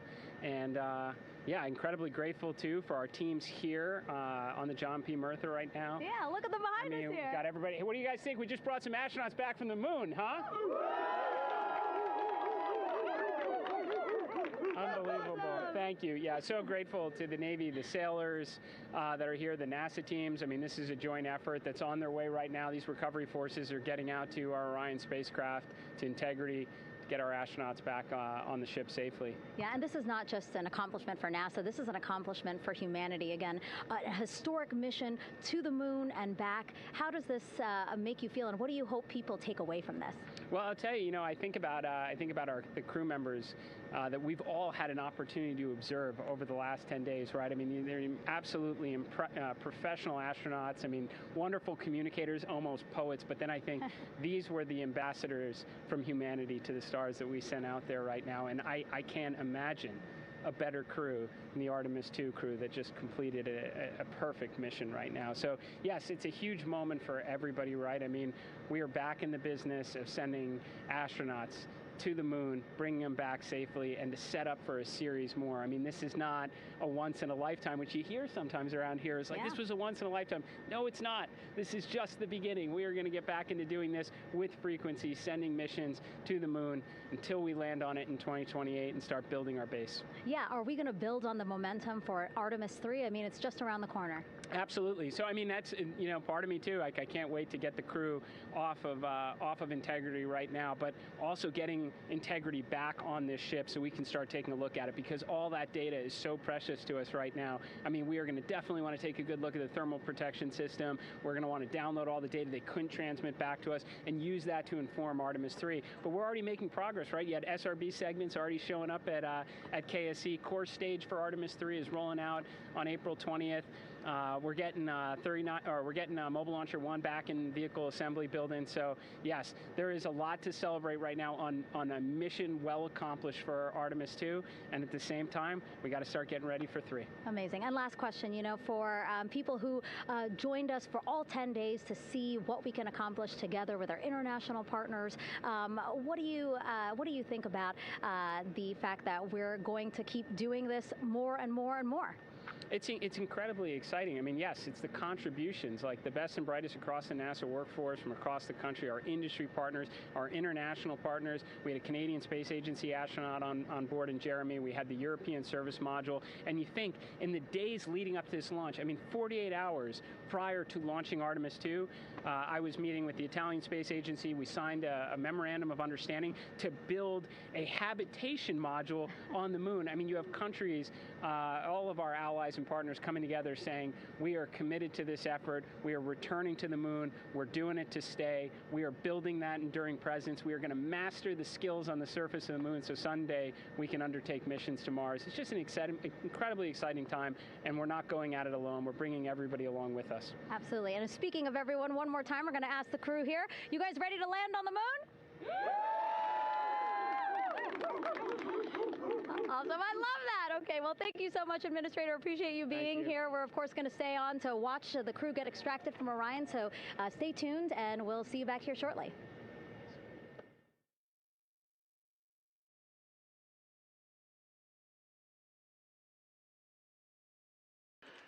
Thank you, Megan, and thank you, Administrator Isaacman. We are in the process of working to establish that communications link and to establish the procedures that will lead to the power down of the spacecraft, which is gently bobbing in the Pacific following a bullseye touchdown that occurred at 7:07 p.m. Central Time, 5:07 p.m. Pacific Time, 2.5 hours before sunset in the Pacific, southwest of San Diego.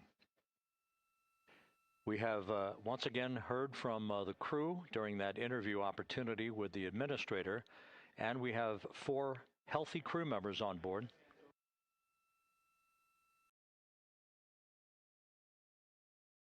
We now have confirmation that the vehicle has been powered down as per the procedures. So we have vehicle powered down, and the flight control team here in Houston, Flight Director Rick Henfling, has handed over mission authority to the Exploration Ground Systems team out in the Pacific. Now, we will physically not get off console with this team until the crew has been extracted into the front porch, that inflatable raft that will be erected along the side hatch of Integrity. So we're standing by for that in the next step in the recovery procedures. But everything is in great shape, and we have 4 healthy crew members on board the vehicle.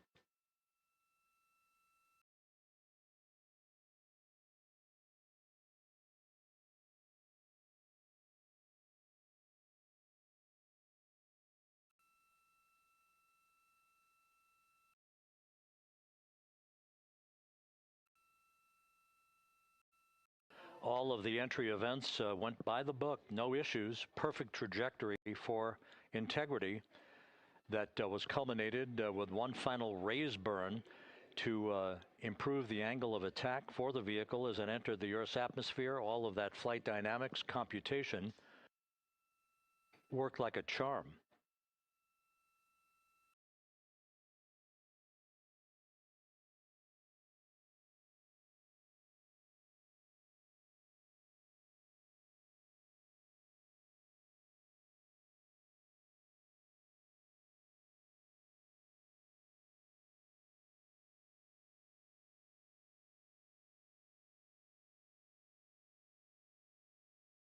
So we are standing by for the recovery team to approach Integrity and begin the process of erecting that inflatable raft called the front porch, which will see the crew members be extracted from the hatch of Orion into that inflatable raft before they're hoisted aboard 2 Navy helicopters in a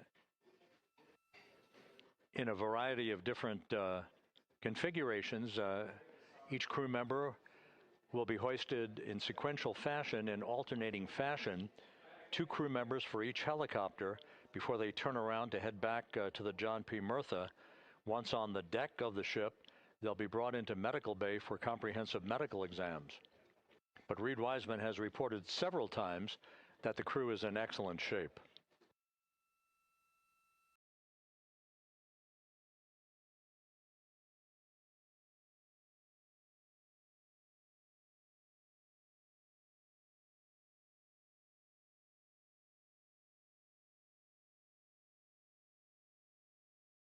So just to recap, it has been some 26.5 minutes since the splashdown of Integrity in the Pacific. The vehicle is in excellent shape. It performed like a champ all the way down through the Earth's atmosphere. All of the vehicle functions were checked off in excellent trip hammer fashion. The parachutes all deployed as planned. Splashdown occurring at 7:07 p.m. Central Time, 5:07 p.m. Pacific Time.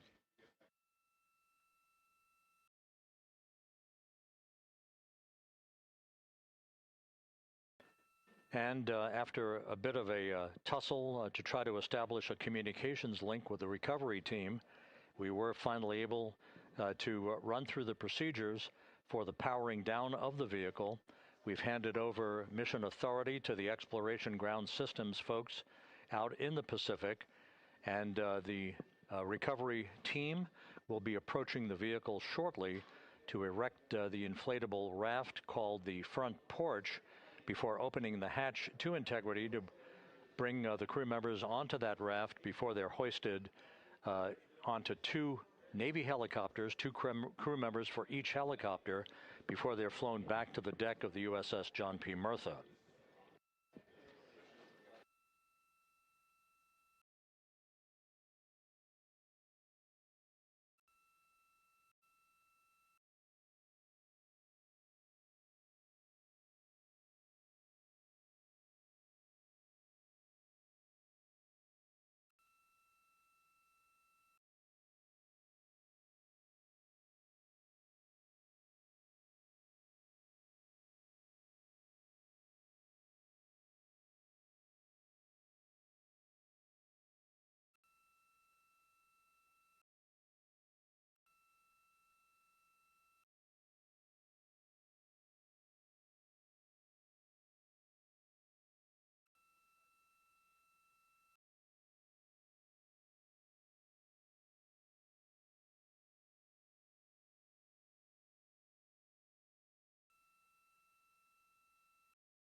This is Mission Control Houston.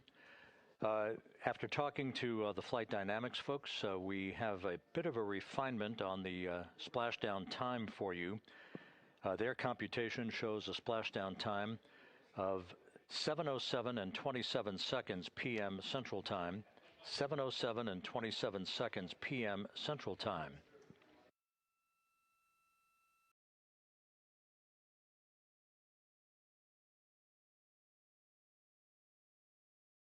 That would equate to a mission elapsed time of 9 days, 1 hour, 32 minutes, and 15 seconds.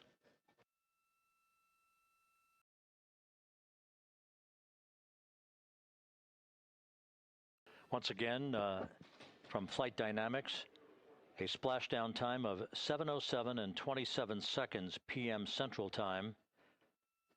That would equate to a mission elapsed time of 9 days, 1 hour, 32 minutes, and 15 seconds.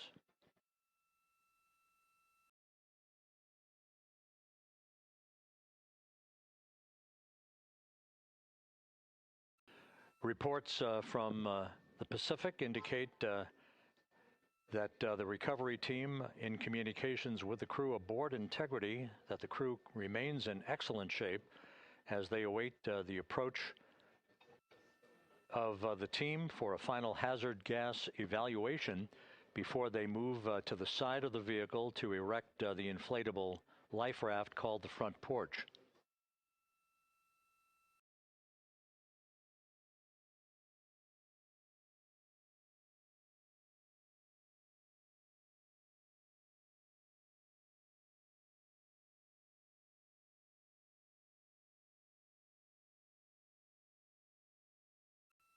Again, no issues with Integrity. The vehicle is powered down.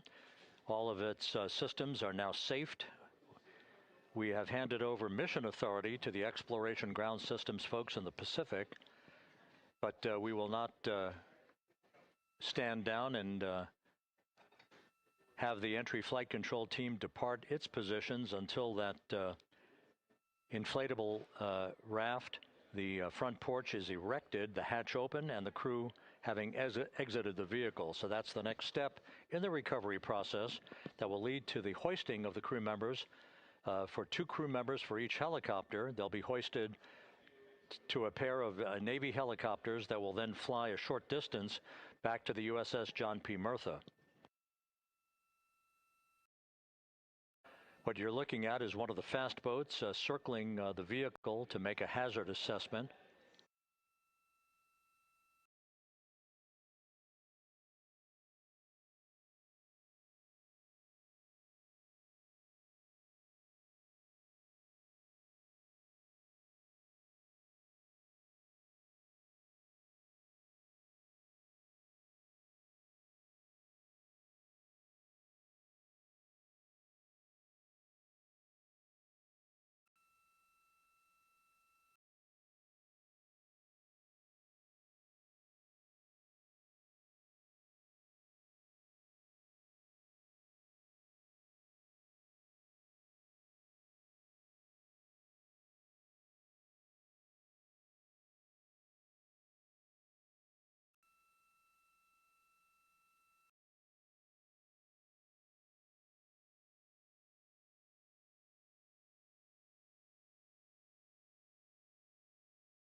This is Mission Control Houston. Once again, you're watching the initiation of the recovery of the Artemis crew aboard Integrity. All of the Navy divers and the fast boats are now approaching the spacecraft after conducting a hazard assessment. The vehicle has been powered down. Entry Flight Director Rick Henfling now waiting for the life raft, the front porch, to be erected along the side of the vehicle so that the hatch can be opened and the crew members extracted from Integrity, soon to be hoisted one by one into a pair of Navy helicopters for a short flight back to the deck of the USS John P. Murtha. If you missed it earlier, we talked to Flight Dynamics and received a more official touchdown time or splashdown time, as it were, of 7:07 and 27 seconds p.m. Central Time, 5:07 and 27 seconds p.m. Pacific Time. That would equate to a mission elapsed time of 9 days, 1 hour, 32 minutes, and 15 seconds.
Continuing to get excellent views from the imagery assets out at sea in the Pacific of integrity. We continue to get good reports from the landing and support officer, who's in contact with the recovery team, that the crew is in excellent shape, no issues.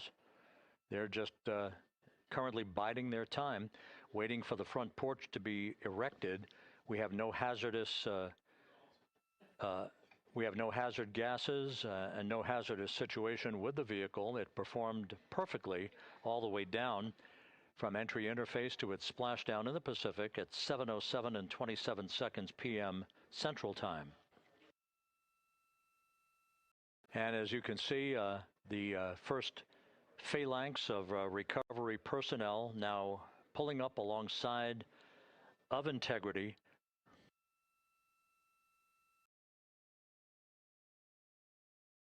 This includes Navy divers and Navy flight surgeon and other recovery personnel who have trained for several years for this recovery process.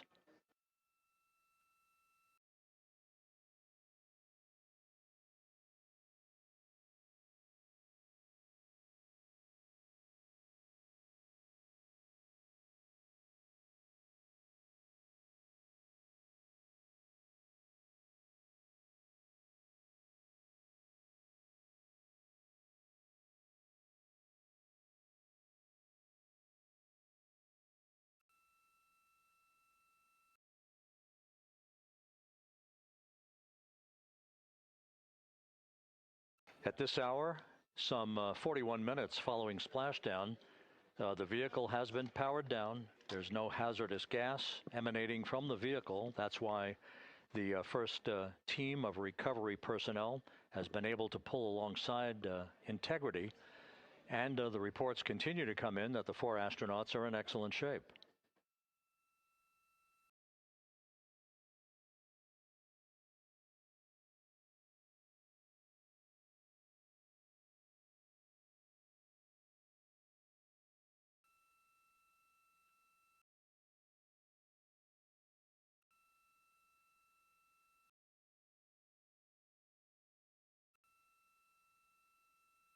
Yes.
This is Mission Control Houston, continuing to watch the initiation of the recovery of Integrity's astronauts.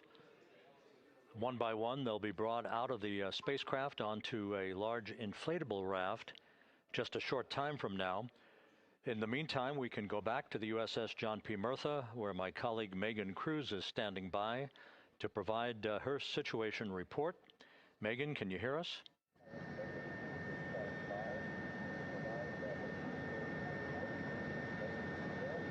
Hey, Rob. Yes, I can hear you. Thank you. Yeah, we're back here on the bow of the recovery ship where there are still plenty of people peering out into the water. We are not very far from the action everyone is seeing on their screen now.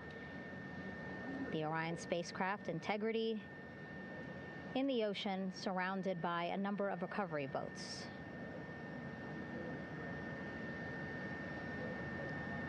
As Rob has been saying, in those recovery boats, NASA and Navy personnel specifically trained to get the astronauts out of Orion.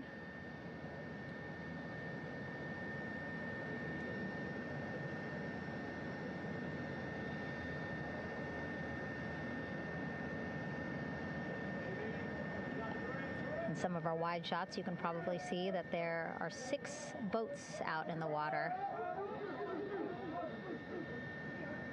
More than 40 people out in the water right now on those boats.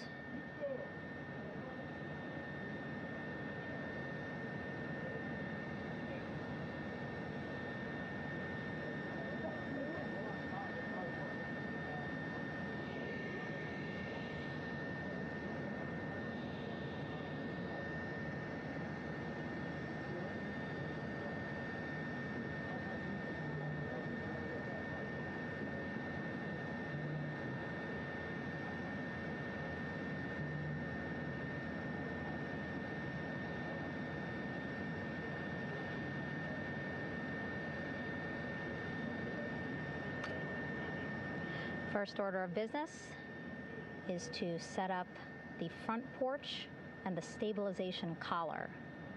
You might also hear it referred to as a stab collar. Basically just to make sure that Orion stays upright, doesn't sway in the water too much, again, to make it easier for recovery forces to get the astronauts out.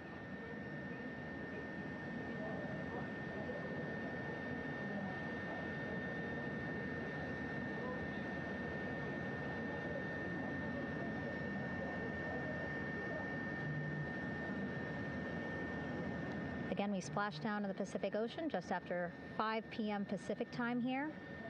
It's a requirement by NASA to be able to get the crew out of Orion within 2 hours of splashdown.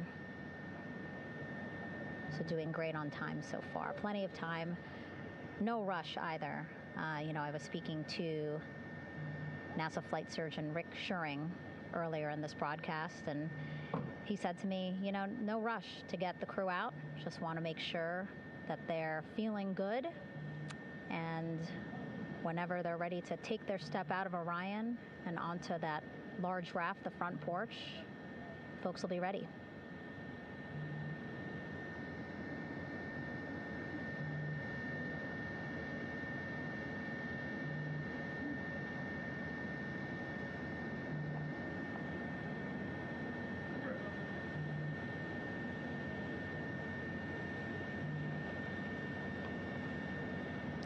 And as there are mission audio loops in Mission Control in Houston, there is a mission audio loop here on the ship, and it was just reported out that the side hatch is open. Side hatch of integrity is open. You're getting these beautiful shots from our aerial assets. The ship itself, where I'm on, just 3,000 yards away. Again, plenty of people on the boat here, glued to the side closest to where they can see all this action. And again, with just 3,000 yards separating us, great views from the bow here. You can see now that side hatch is open. One of the Navy personnel is about to get inside there.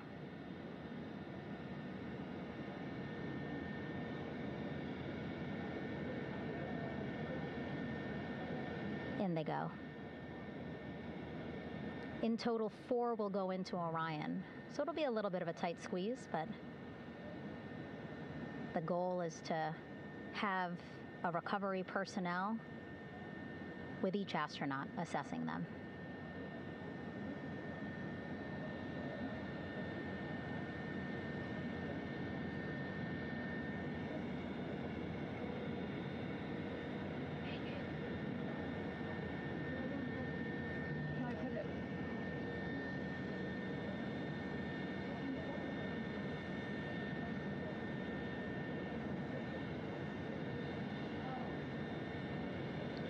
Boats getting closer now. Again, that one that's right up against Orion, those are the divers that will go in to the spacecraft to check on each of the astronauts. These other boats will begin doing a number of things, putting on that stabilization collar onto Orion, building that front porch. Eventually, they will retrieve the parachutes, as well as tow Orion back to the well deck of the recovery ship here.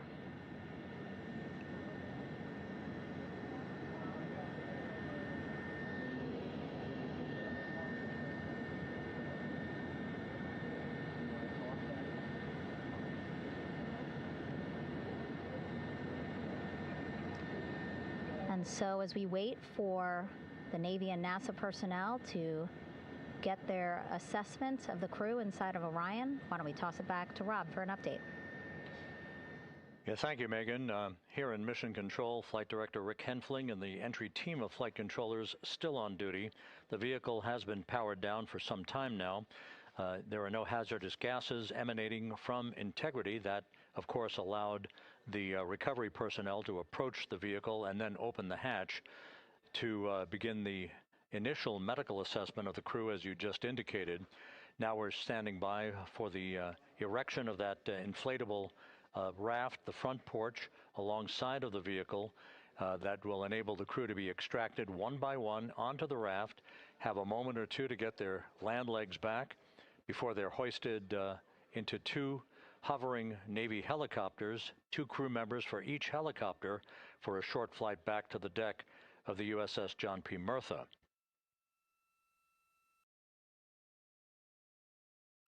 All of Integrity's systems operated flawlessly throughout the course of the approach to the Earth, the entry into the Earth's atmosphere, and all of the key milestones that followed in this high-speed return to Earth for integrity.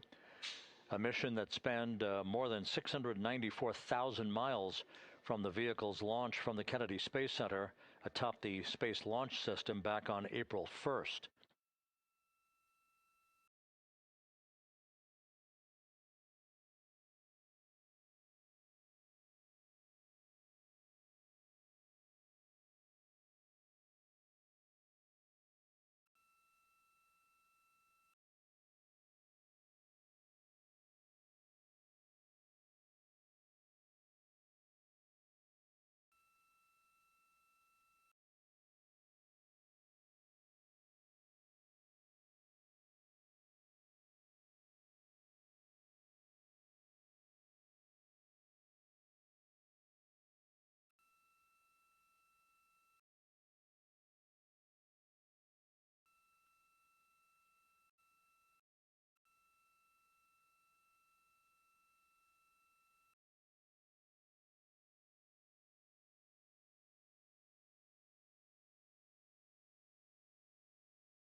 As we mentioned at the top of the broadcast, the last time that the Apollo program saw a splashdown in the Pacific was Apollo 17 back on December 19th, 1972.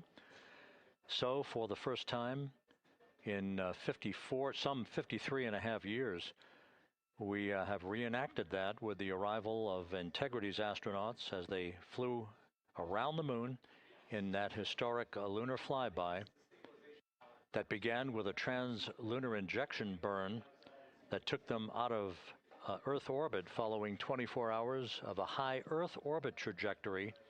The high Earth orbit trajectory enabled flight controllers here to have a full 24 hours to evaluate the systems on Integrity and the condition of the crew before they would commit to flying to the moon.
With the side hatch of Orion having been opened to set the stage for the erection of the inflatable life raft, known as the front porch, to be erected alongside the spacecraft for the extraction of the crew. Let's play for you an interview that my colleague Megan Cruz conducted on the USS John P. Murtha with Navy diver First Class David McMahon that explains how this process is unfolding. Okay, Davey, so you and some of your team, one last look over of the stabilization collar, correct? Yes, ma'am. Okay, so what is this stabilization collar? This is what's going to stabilize the capsule out there in the ocean. We don't know how good the weather or the waves will be that day, so this will help prevent any unnecessary occurrences from happening, stabilizing the capsule and the astronauts inside. So basically this is a float that will go around Orion. I'm assuming that what they're doing right now, these are the lines that will attach the collar onto Orion? That is correct. And so what are they doing here? So we've got the lower line that will secure the inflation device before we inflate it. That gives us the go-ahead that it's secure in its space, and then we'll inflate it, and then once that is done, we'll undo all the carabiners and get this orange line on top tied in the same fashion, and then this will be secured to the capsule, and the astronauts can safely take their first steps out of the capsule onto the front porch. Okay, and how long will it take them to set up the stabilization collar? We should definitely be able to handle this in under 10 minutes. Okay, wow. And then you just mentioned the front porch. So basically after they set up the stabilization collar, then they set up what's called the front porch here. That's correct. Okay, and what's the front porch? Front porch is basically a bigger waiting room for the astronauts to sit in while we wait for the helicopters to show up and grab them. Okay, so the medical team that was inside with the crew, they're going to help them out and onto the front porch? That is correct. And then what happens here? We have higher trained medical personnel also on board the front porch that will give them lookovers and just make sure they're okay while we wait for the helicopters to show up.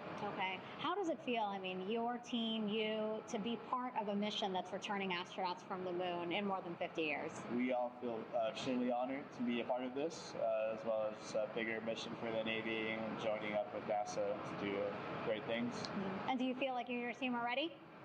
Yes, very ready. Cool. All right, thank you so much. Thank you.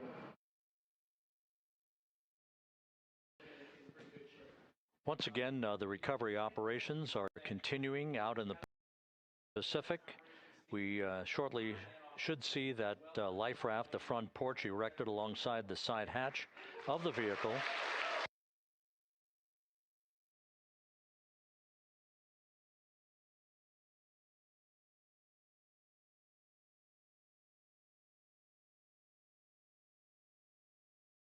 A number of flight controllers have come into the flight control room to receive congratulations from Entry Flight Director Rick Henfling. But we're going to stick with our operations out in the Pacific as we await the extraction of the 4 crew members who are reported to be in excellent condition.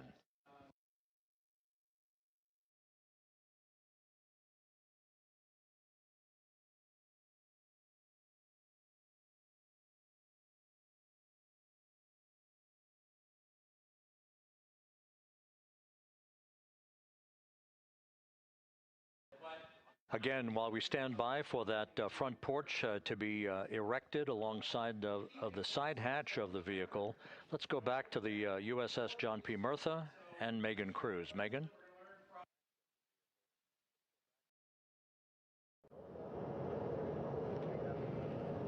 Hey, Rob. Pausing now to listen to some internal audio loops. Again, the operations team here on the ship communicating with everyone out on the water. It seems like currents are hindering them a little bit from unfurling and inflating the stabilization collar as well as the front porch. But again, the requirement to get the crew out within 2 hours of splashdown, plenty of time. So no concerns just yet. But as calm as the water looks, yeah, it looks like it's hindering the teams just a tad.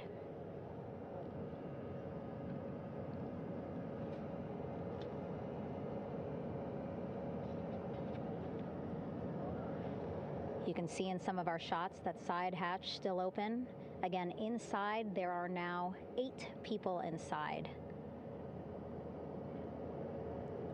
4 divers, Navy divers, all with medical training, each assigned to an astronaut each. Making sure that they're comfortable, feeling good.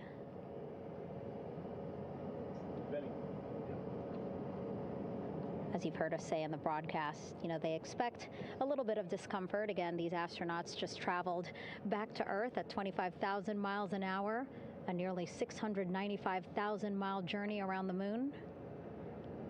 If you think you get carsick.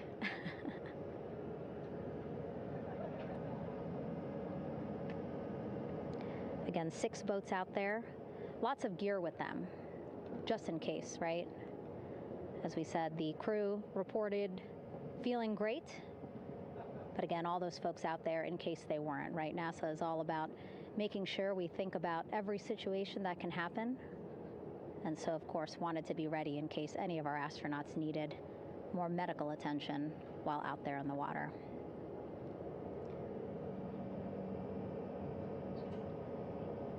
You see now teams, again, trying to set up the stabilization collar and front porch for the crew to get out of Orion.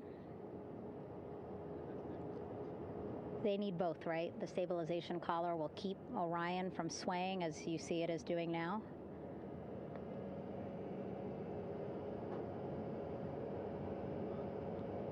And then they will connect the front porch to the stabilization collar so that the crew can take 2 steps and they will be in the front porch.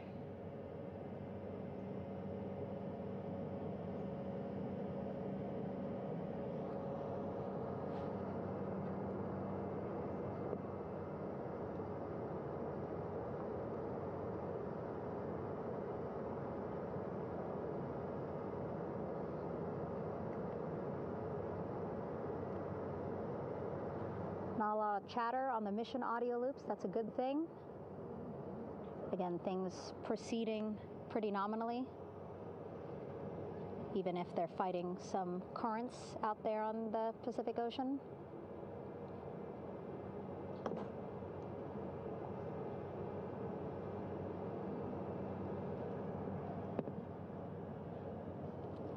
Again, the goal, setting up the stabilization collar and the front porch so that the crew can rest comfortably in the front porch, get placed into harnesses so that 2 helicopters can lift them off the front porch and onto the USS John Murtha here.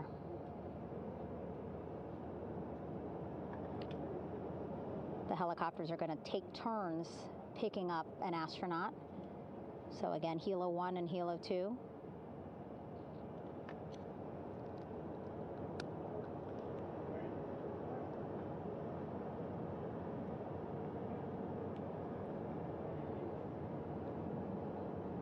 Okay, and the recovery team here on the ship just got a report from the undersea medical officer who is inside the capsule with the crew.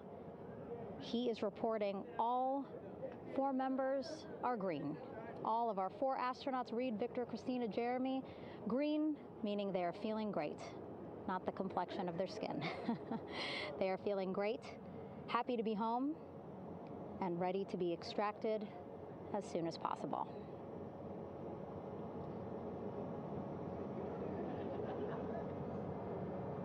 And so, as I was saying, we have 2 helicopters circling the activity you're seeing on the water right now. Each will take turns picking up an astronaut. So Helo 1 will come on in, hover above the front porch, about 40 feet above the front porch. A Navy recovery specialist will be hoisted down into the front porch. The restricted maneuvering doctrine is in effect. Will connect to the first astronaut, which we're expecting to be Christina. And then Helo 2 comes around, picks up Jeremy, while Helo 1 stays above head, and then Helo 1 will come back in for another astronaut, and then Helo 2 for the last astronaut, and then back to the flight deck here on the recovery ship.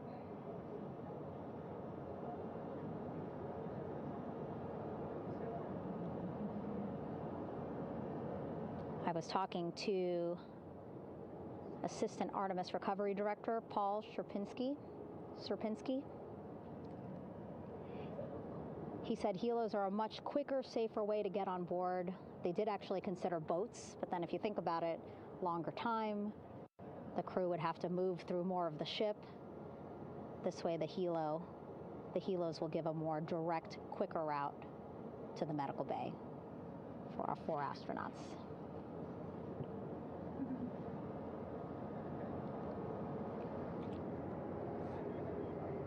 Beautiful shots from our aerial and imagery teams.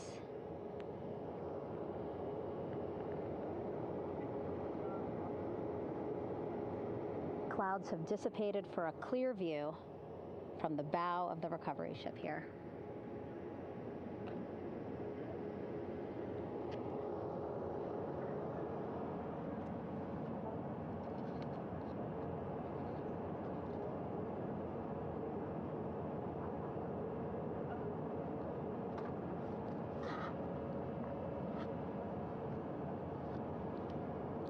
You can still see divers in the water there.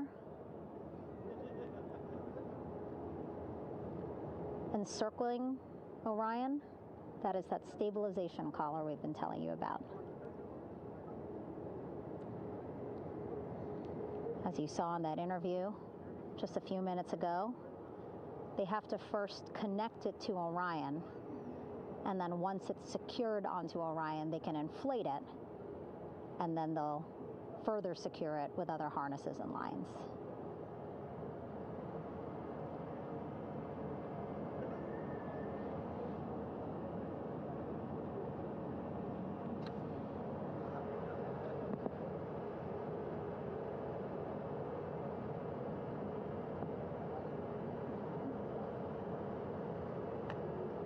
About an hour and 10 minutes since splashdown in the Pacific Ocean here.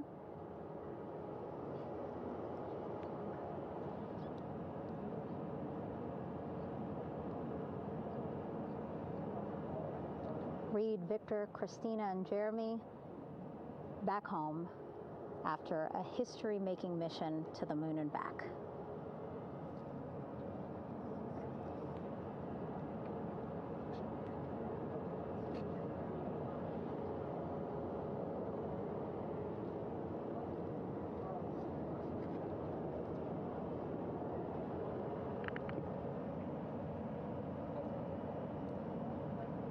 If you missed what we said just a couple of minutes ago, the undersea medical officer inside with the crew in Orion, reporting all 4 crew members feeling great.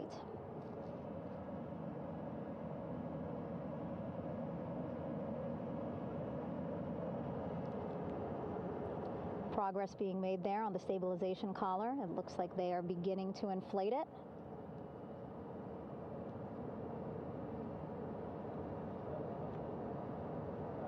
And it looks like they're starting to unfold the front porch in order to get that into the water here shortly and inflate that as well.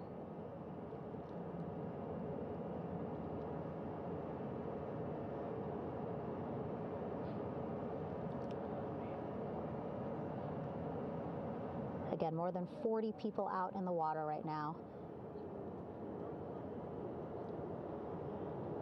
And those Navy and NASA personnel have been in the water for now about 4 hours.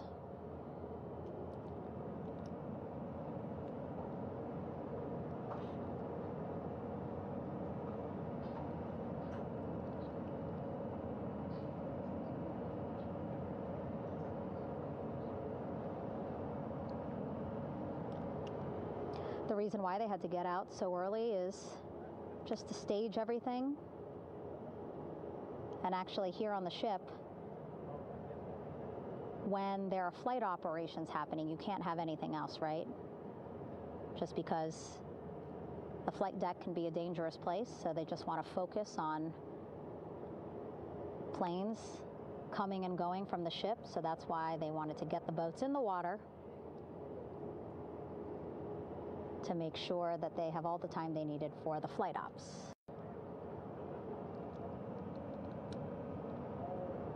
And then the same crew here out in the water, they will stay out in the water for a number of hours after we recover the crew and get them back on the ship, because then they have to recover Orion.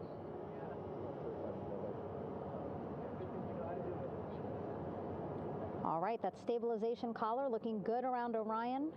We're now seeing some recovery personnel getting on to that collar. Again, they need to further attach it to Orion to make sure that it can really prop up the spacecraft. It's basically lifting it up off of the water just a tad. Again, so it's not so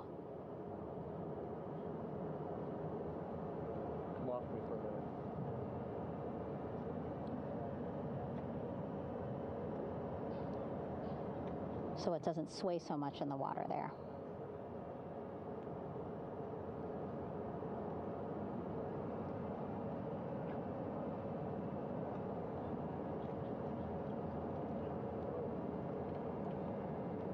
And now that front porch looks like it's nearly fully inflated as well.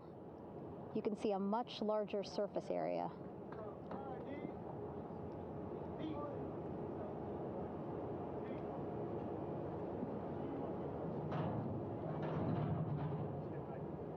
And so once the crew get out of Orion, they can stretch their legs a little bit on this front porch, get some fresh air.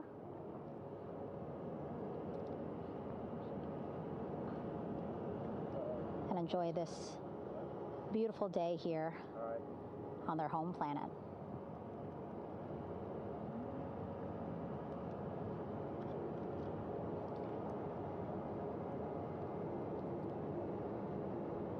It appears teams now are about to connect the front porch to the stabilization collar.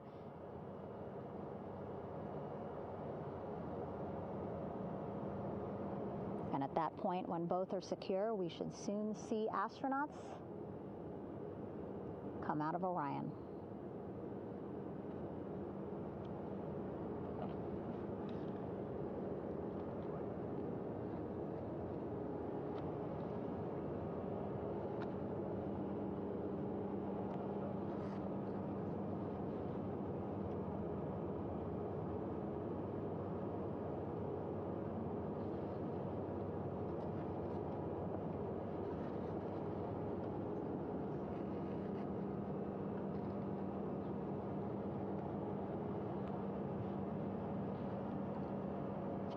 All these views you see also being fed to the Landing Force Operations Center here on the ship.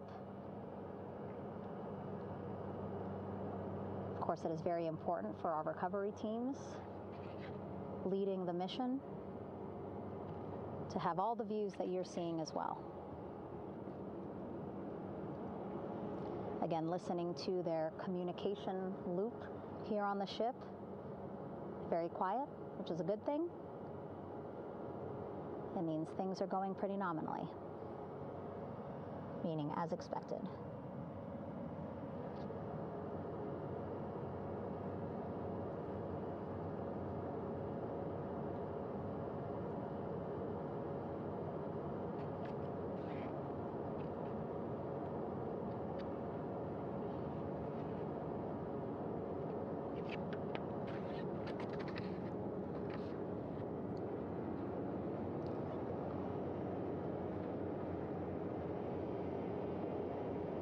Again, all this activity happening just 3,000 yards away from the ship. So that means this will be a very quick flight back on the helicopters for the crew. 2-3 minutes, and then they'll be back here on the ship. I know.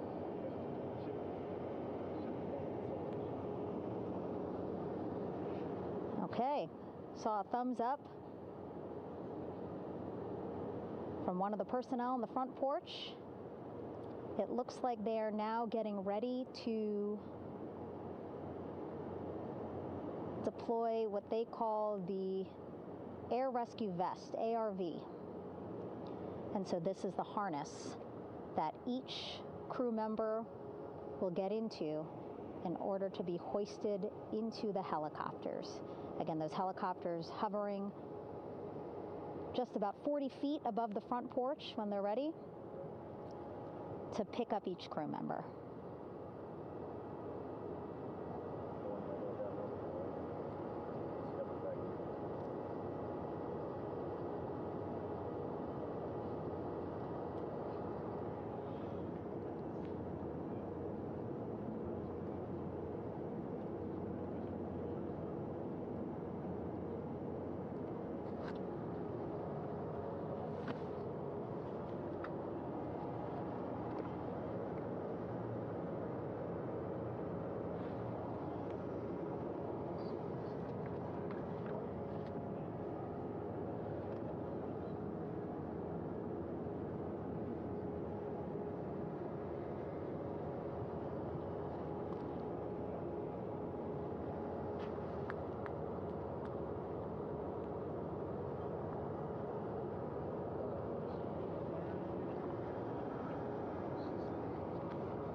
This is Mission Control Houston. Behind me, a fairly raucous scene as hundreds of flight controllers have poured into the flight control room here. This is reminiscent of the scene after the final shuttle mission of STS-135, although that was the end of a program. This is only the beginning of a program with the textbook splashdown of Integrity and its 4 astronauts. We're standing by for the crew to be extracted from the spacecraft. Entry Flight Director Rick Henfling invited all of these flight controllers who have contributed to this mission to enter the flight control room to have an opportunity to receive well wishes and to share the mutual glow that exists in the wake of a textbook mission for Integrity. On the front screen here in Mission Control, a sign that says "Welcome Home, Integrity," taking humanity back to the moon, going further, and returning safely to Earth. So all of that jubilation, part of the post-splashdown activities, even as we await the crew being extracted from the vehicle to be hoisted onto Navy helicopters for the trip back to the USS John P. Murtha.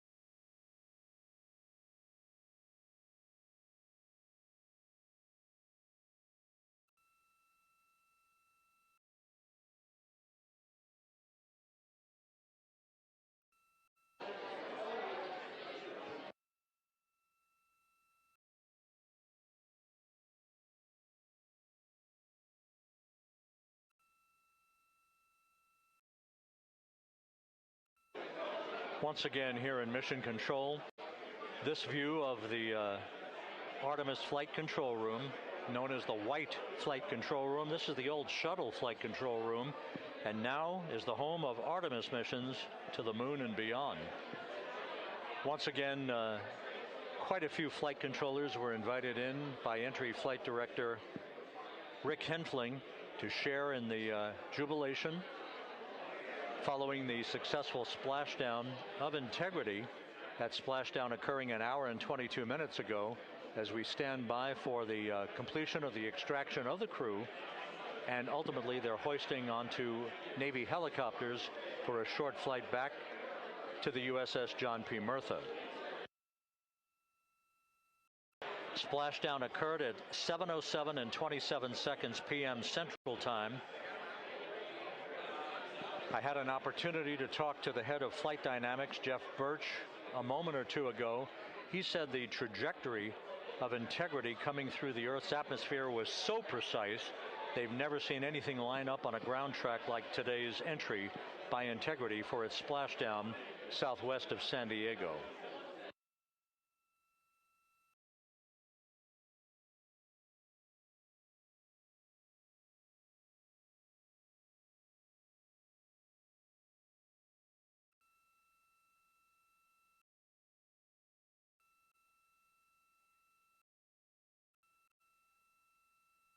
And the initial, you can hear it.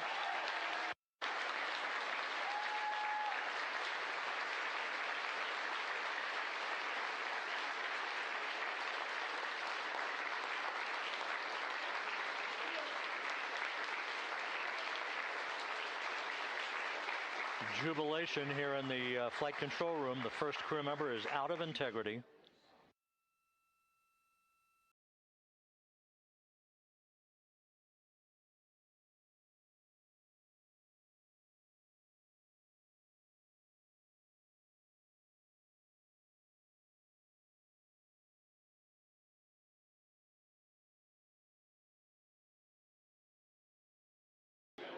We are expecting the other crew members momentarily to be extracted.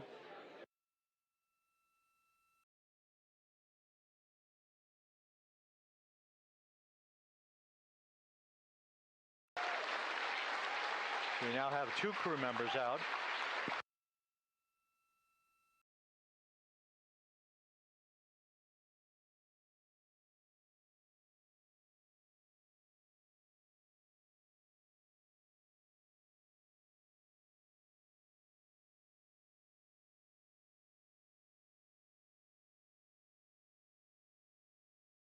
Two crew members out, 2 to go.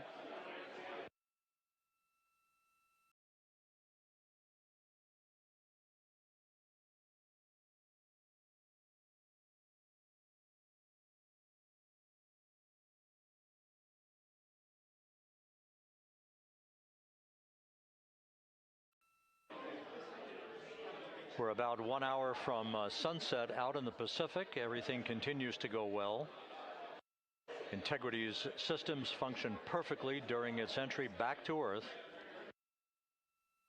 And Reed Wiseman, the commander who will be last out of the vehicle, reported that all the crew members were feeling very well.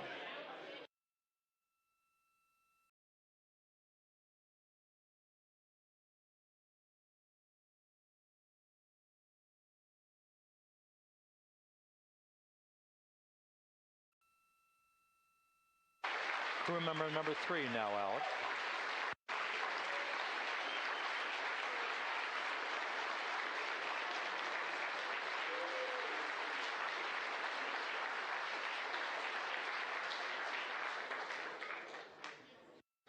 And now standing by for the commander, Reed Wiseman, who will be last out of his ship.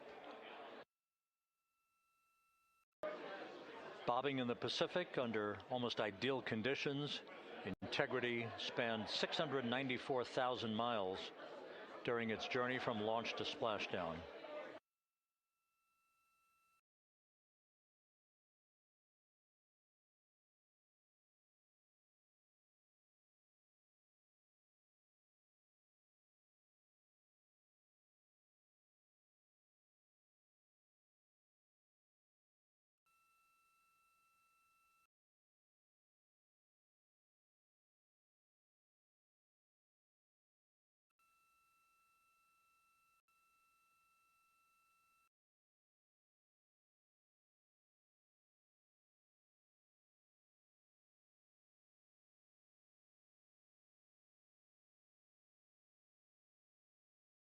And we now have Reed Wiseman out of the vehicle, all 4 crew members now out of Integrity.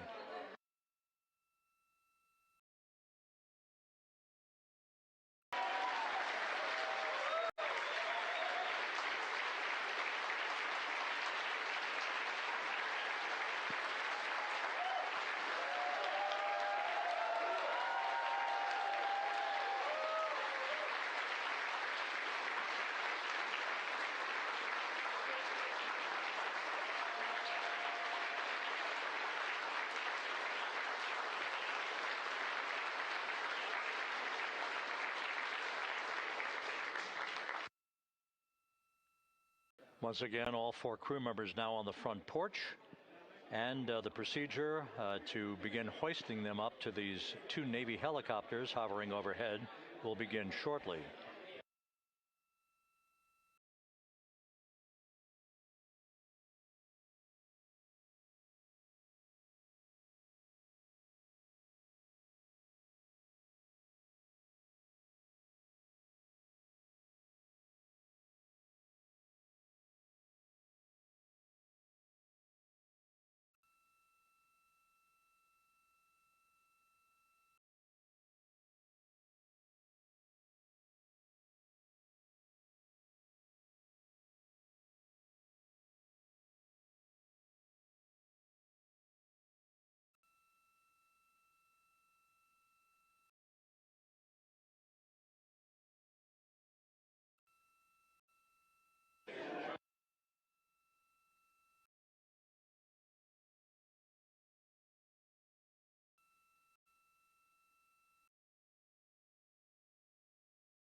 This is Mission Control Houston. The mission is over, but the melody lingers on as jubilation continues here in the flight control room. We should be expecting NASA's Associate Administrator, Amit Kshatriya, to be joining us shortly for a short interview while the recovery operations continue out in the Pacific. So we'll stand by for that. And then we'll turn it back over to Megan Cruz aboard the USS John P. Murtha.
This is Mission Control Houston here in the Artemis Flight Control Room. A number of flight controllers basking in the glory of the successful end of this mission that carried 4 astronauts around the moon on a lunar flyby, and the first test flight of Orion with crew members on board. Splashdown occurring an hour and 32 minutes ago after a flawless descent back into the Earth's atmosphere for the vehicle. Its 4 crew members in good shape, simply enjoying their time right now on the front porch, as it were, the inflatable raft alongside of their Integrity spacecraft. We're expecting Amit Kshatriya, the NASA Associate Administrator, to join us here momentarily for a brief interview before we turn it back over to Megan Cruz aboard the USS John P. Murtha, the recovery ship.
This is Mission Control Houston. We're about an hour and 34 minutes since the textbook splashdown of integrity in the Pacific to bring home our astronauts. And with us now is Amit Kshatriya, the NASA Associate Administrator. Amit, a little bit of history made tonight, a little bit of history made over the past few weeks.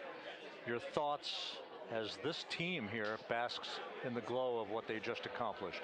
Yeah, Rob, we're here in the control center, and it's kind of overrun with jubilant folks in the Mission Control Houston, as well as engineering, and folks that just want to be here, part of it, as we watch our crew get extracted from the vehicle. And, you know, my thought is always, always, always about these teams, the team that's in the water right now, pulling the crew out, the team here in Houston that worked so hard over the last 10 days, no sleep to get this done. You know, we still have some work to do to get the crew to the med bay here on the ship. They all look great coming out, so hopefully that won't be too long. You know, I think we saw the administrator on the boat too, giving his thanks to the Navy team on the Mirtha, which they're just an incredible group of sailors. I was able to visit with them a couple weeks ago. And then if you pull it all the way back to the workers and the folks that joined the rocket at Michoud, that made the heat shield tiles, that held together tonight, that stacked the vehicle in Florida, that integrated the vehicle in Denver, that fired the engines in Stennis, that fired the boosters in Promontory. I mean, this is the entire team, coming together and being tested by the environment that this machine went through. And they did it right. The work was good. They did it right. You've said in a number of briefings, of course, and in other forums that this is just the first step. The cadence has to step up, as the administrator has indicated. Now, it's a little early for the full report card on how integrity did, but did this mission ultimately, from your eyes view, exceed expectations? It absolutely did. I mean, I was waiting to talk about this until we were in the water, and I think we still have, again, work to do to bring it in and really kind of go through it bolt by bolt and see what we learned. But I mean, so far, given what we learned during the mission and given how we performed on ascent, on entry, I always think about energy in terms of the states that you worry about the most, and every time we put these machines through these incredibly energetic states that came through. So I'm fairly confident that we made a big step tonight to get us on the path towards the surface. I think the path to the surface is open now. We do have to do all the work, and we'll make sure we talk about that as cleanly as we can. We learned a few things during the mission, but I have to tell you, this was an incredible test of an incredible machine. From an American psyche standpoint, the Empire State Building was lit up red, white, and blue tonight. Our coverage was seen on baseball stadiums around the major leagues. How captivating was this experience for the American people, for the world, in fact, as we returned to the moon?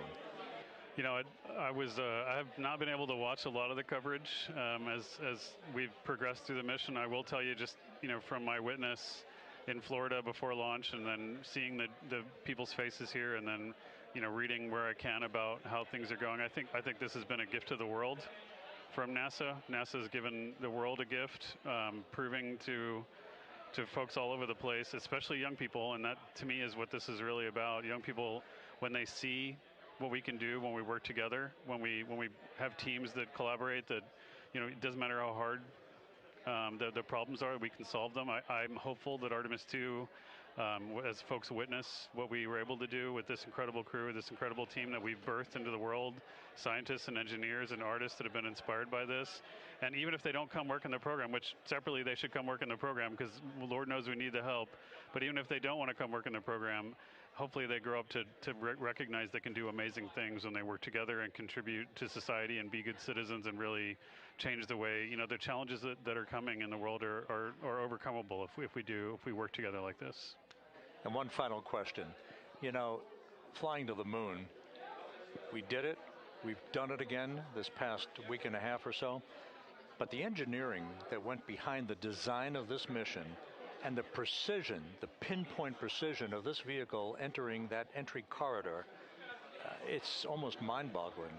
Yeah, it is incredible when you think about the energies involved and the uncertainties involved. That when we inserted the vehicle into orbit, it was 99.2% down the middle. When we dropped the vehicle right on top of the fleet here, our guys knew exactly where to go, but the guidance was perfect. You know, it's interesting. I've got this question a lot over the last few weeks about, you know, we did this before 53 years ago, and you know that. I think, I mean, it is a reasonable thing to contemplate, like what's gone on since then. And what I'd tell you is, you know, when we did Apollo, which again, the more we learn about what they did, the more magical it seems what they were able to accomplish given the technology and the learnings that they had. But when we did Apollo, the architects of Apollo, you know, Gilbert, Seaman, von Braun, Mueller, what they really wanted to do, you know, as they were contemplating what it meant to expand our range of action to the lunar surface, what they wanted to do was learn how to live and work in space for a long time.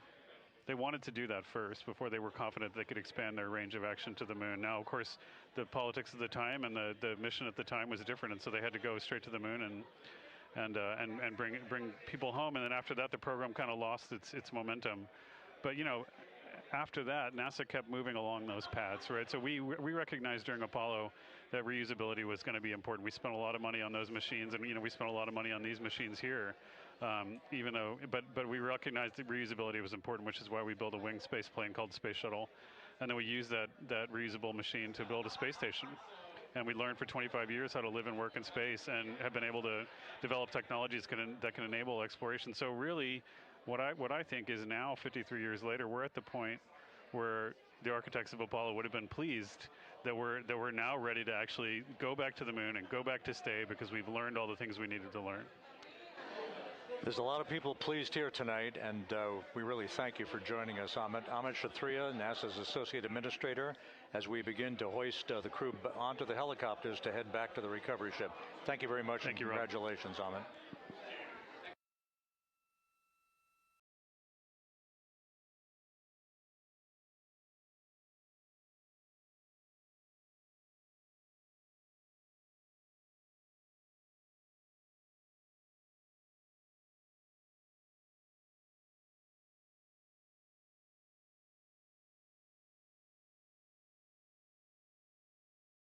This is Mission Control Houston, with the crew members now beginning to be hoisted aboard the Navy helicopters.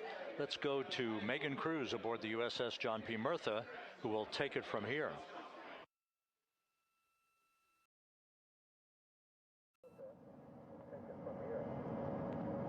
Hey, Rob, yeah, back on the bow of the ship here, we are seeing the helicopters circling Orion, the first one there, having just completed picking up the first astronaut.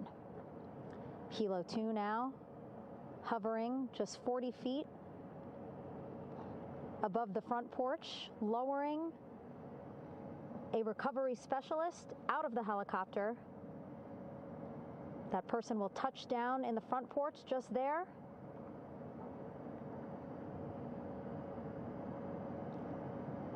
The crew members already outfitted with a harness that will allow them to quickly attach to the hoisting device.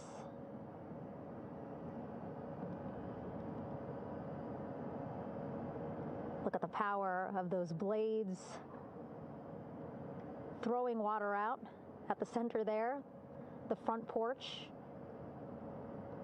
with now 3 astronauts and the recovery specialists. Again, crews already outfitted with a harness vest. And here we go. Second astronaut now off the front porch, getting hoisted into the second helicopter.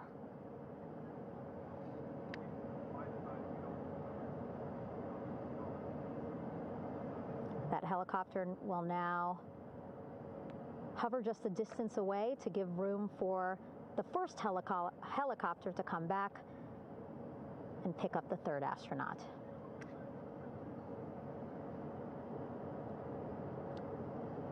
As we wait for that helicopter to come back, make its way back around, just want to mention that the President of the United States called our NASA administrator today while he was on the ship, just minutes after we interviewed him live on our coverage, and congratulated him and NASA on this history-making moment tonight.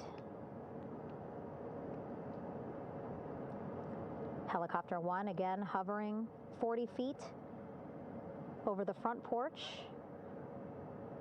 We will soon see another recovery specialist getting lowered onto the front porch.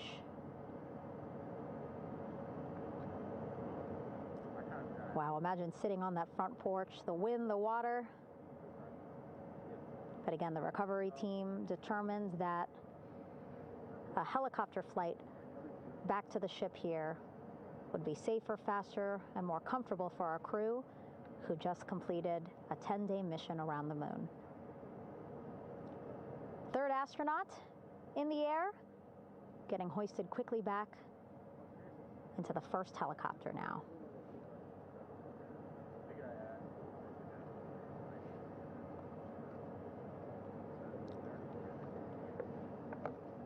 That first helicopter now on its way back to the ship here. We will soon see it land in just a few minutes. Again, all this action happening just 3,000 yards away from us, so a very quick flight back to the flight deck.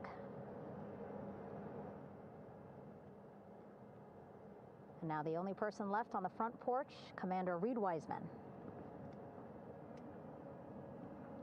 That second helicopter now making its way back over to the front porch. Here it comes.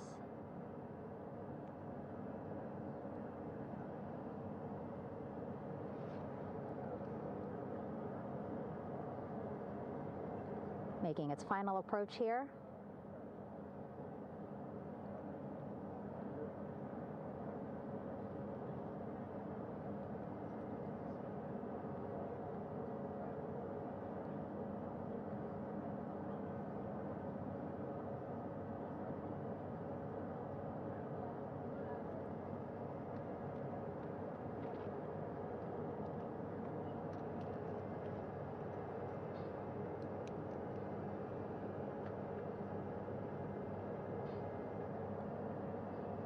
The last astronaut, Commander Reed Wiseman,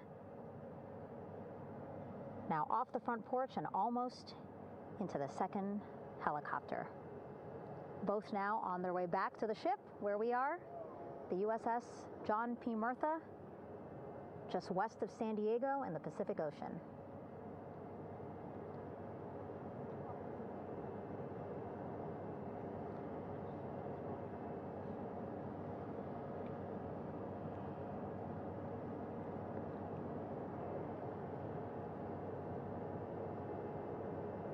Exciting to see our 4 crew members minutes away from landing on the flight deck here on the recovery ship. 550 people on this ship, excited, ready, anxious, looking forward to welcoming this crew aboard.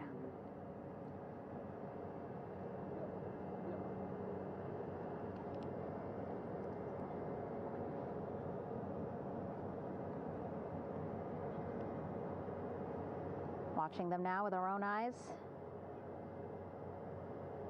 Close to the ship here. Hearing them begin to hover on the flight deck, which is just across from us, here on the bow.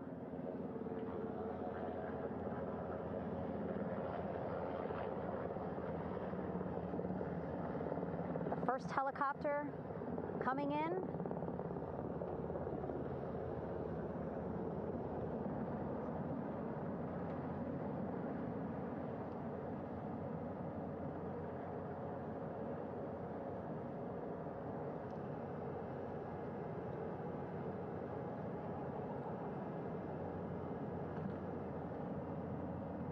And wheels down. Wheels down of the first helicopter carrying 2 of our Artemis II crew. Pilot Victor Glover and mission specialist Christina Cook.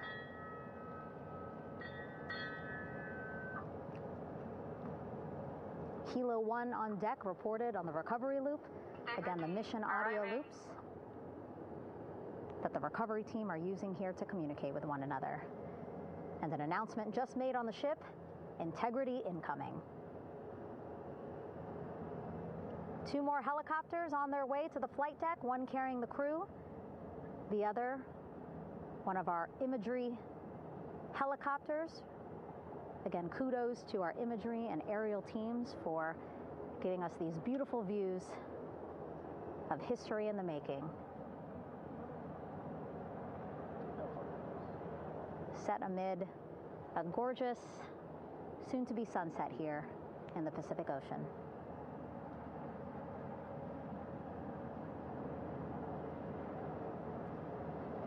Second helicopter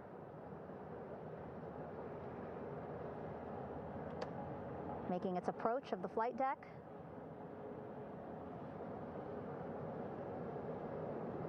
Plenty of people here on the bow with their cell phones out, filming this moment.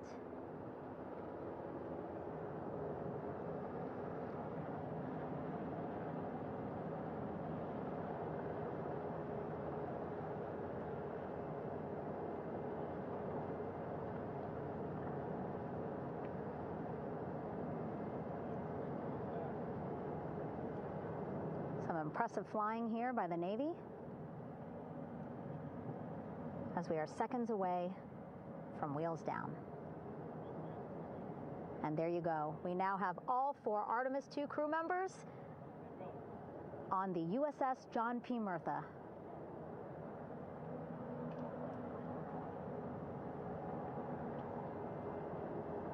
I'm sure they're happy to be out of the water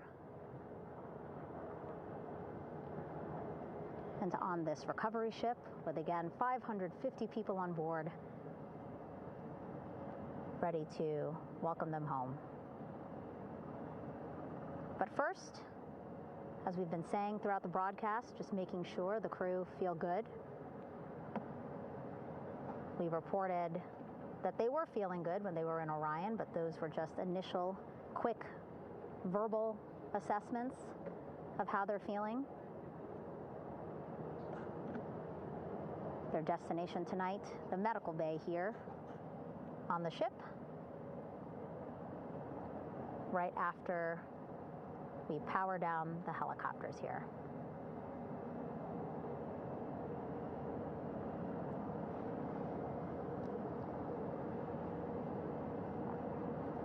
The team on the flight deck working quickly but methodically.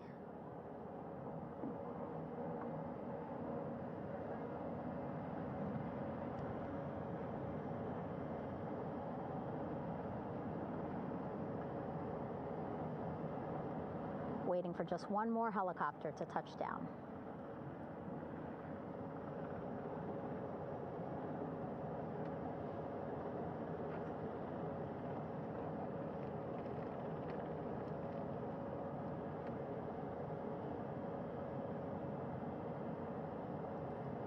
Very limited personnel here on the flight deck. Restricted maneuvering doctrine is in effect. As that third helicopter touches down.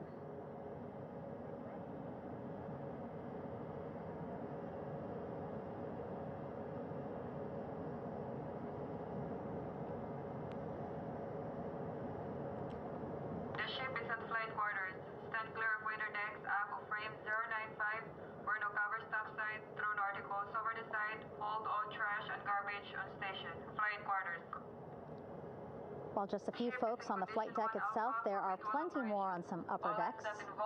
I see in some of our views a very packed crowd overhead. Announcements being made over the ship's loudspeaker system, reminding folks to stay clear of operational areas like the flight deck,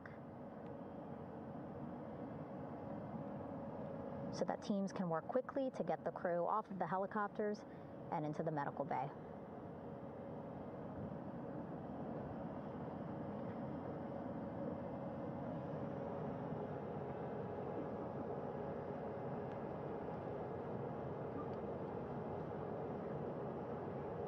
Splashdown today, 5:06 p.m. Pacific time. We are within 2 hours of that splashdown time, and already we have all 4 crew members on the flight deck of the USS John P. Murtha.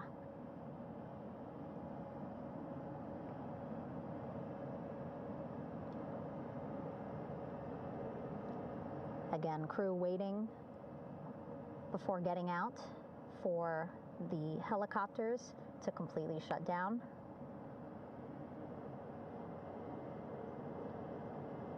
Safety, of course, very important to NASA and the U.S. military.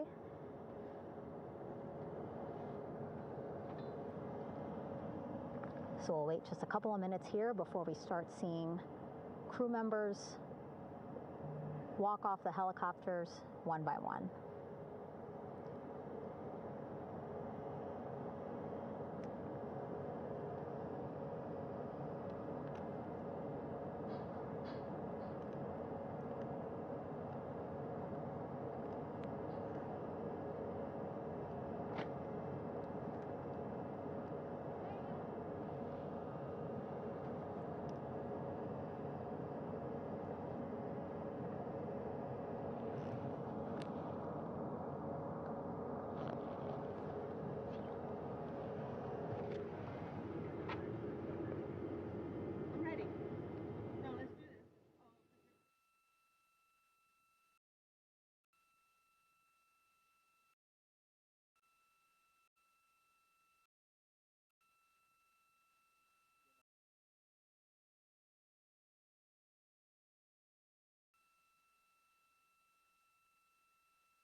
All right, and now here we see pilot Victor Glover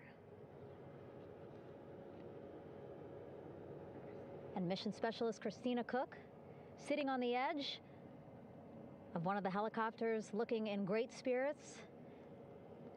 That familiar smile and laugh from Victor, I can see it from here. Christina, I'm sure, feeling the same way, just blocked a little bit by our camera here, but we'll see her here shortly. A photographer taking their pictures. Victor saluting folks on the flight deck. They look like they're in great spirits. Happy to be home, I'm sure.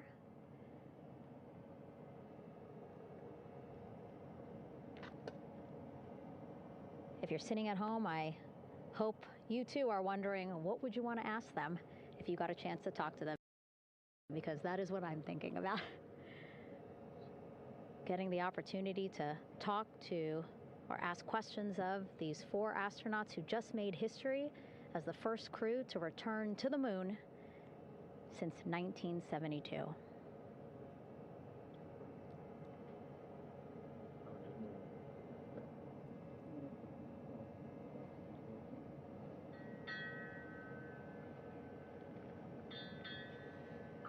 Oh, there we see Christina there, also smiling.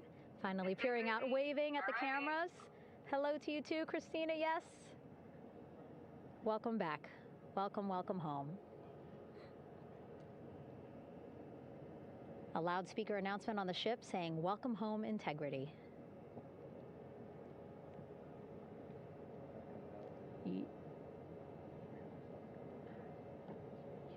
Victor in great spirits. I can't see who he's talking to, but I kind of think that he might be talking to his other 2 crew members. Shouting from across the flight deck, congratulations to one another.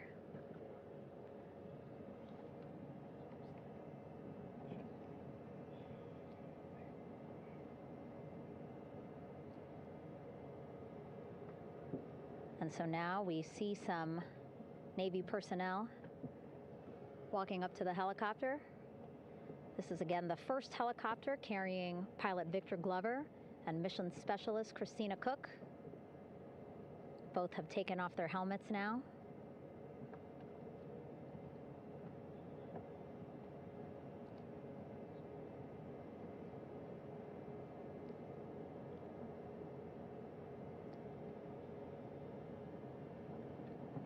Some pictures, video to catalog this historic moment. A beautiful sunset just behind them here in the Pacific Ocean. Golden hour. These pictures will be beautiful.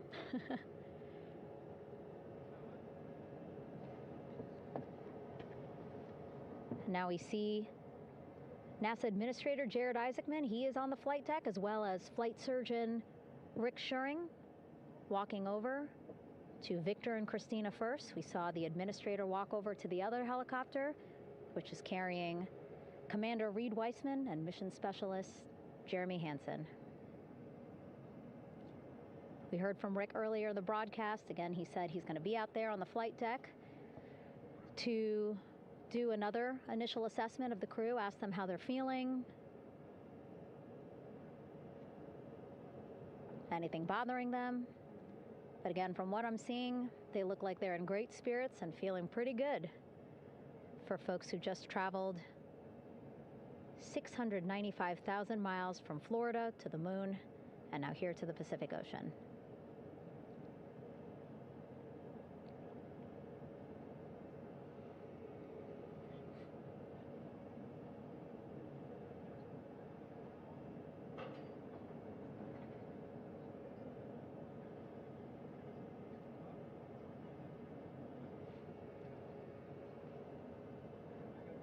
We're now seeing NASA Administrator Jared Isaacman walking across the flight deck. He had been talking to Reed and Jeremy, now approaching Victor and Christina. A hug from Victor, a hug from Christina. What a moment that we're getting to experience together.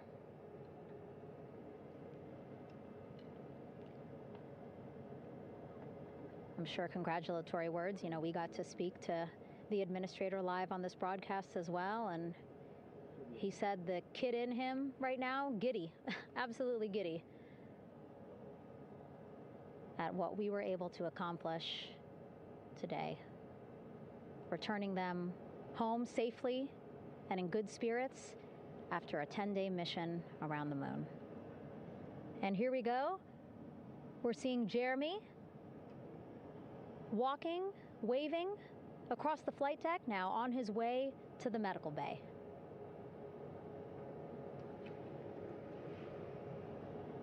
It's a short walk, less than a minute. Again, that's why the recovery team decided to use helicopters to get them on the flight deck for that short walk to medical bay. And now on the flight deck, we see the chief of the astronaut office, Scott Tingle. Rick Schuring switching places. He's going over to the other helicopter. Big hugs from Victor, Christina to Scott. Again, a gorgeous sunset setting the stage for this recovery tonight.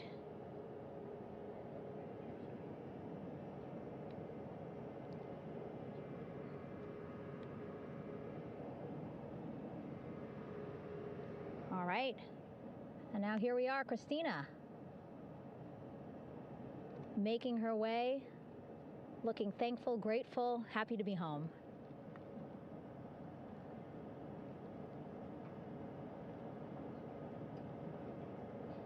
You can see she's looking up. Again, lots of people, just a few levels up off the flight deck, welcoming her home.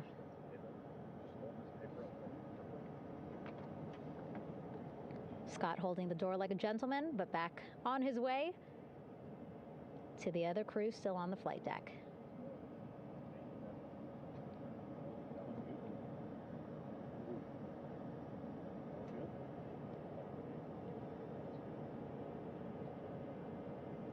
So still on the flight deck, Victor Glover and Reed Weissman. It looks like Victor will be the next one headed to medical bay. More hugs, more hugs. He's a hugger.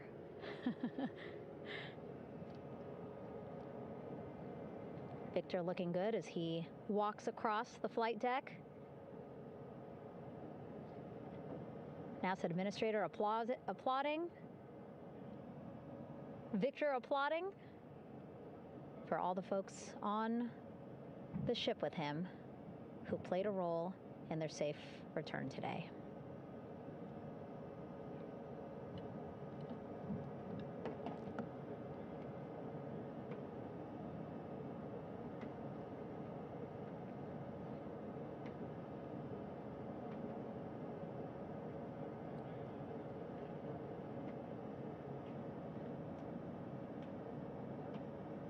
finally, just one Artemis II crew member left on the flight deck, Commander Reed Weissman.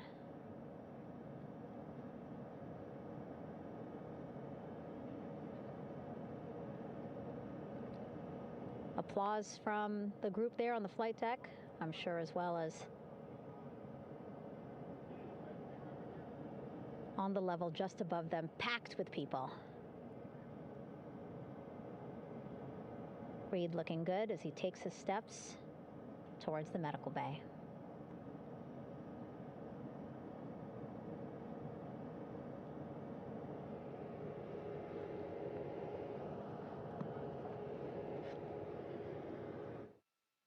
See our 4 Artemis II crew members back on the ship. Again, now they will head into medical bay, where they will be assessed by flight surgeons from both NASA as well as the Canadian Space Agency. A more in-depth assessment. When they get to medical bay, they will each have their own nurse. They will be helped out of their suits. And then again, we'll check to see that they're feeling good. Make sure it's not just adrenaline, but that they are feeling good from their long journey back from the moon. Beautiful shot of that sunset, illuminating our flight deck.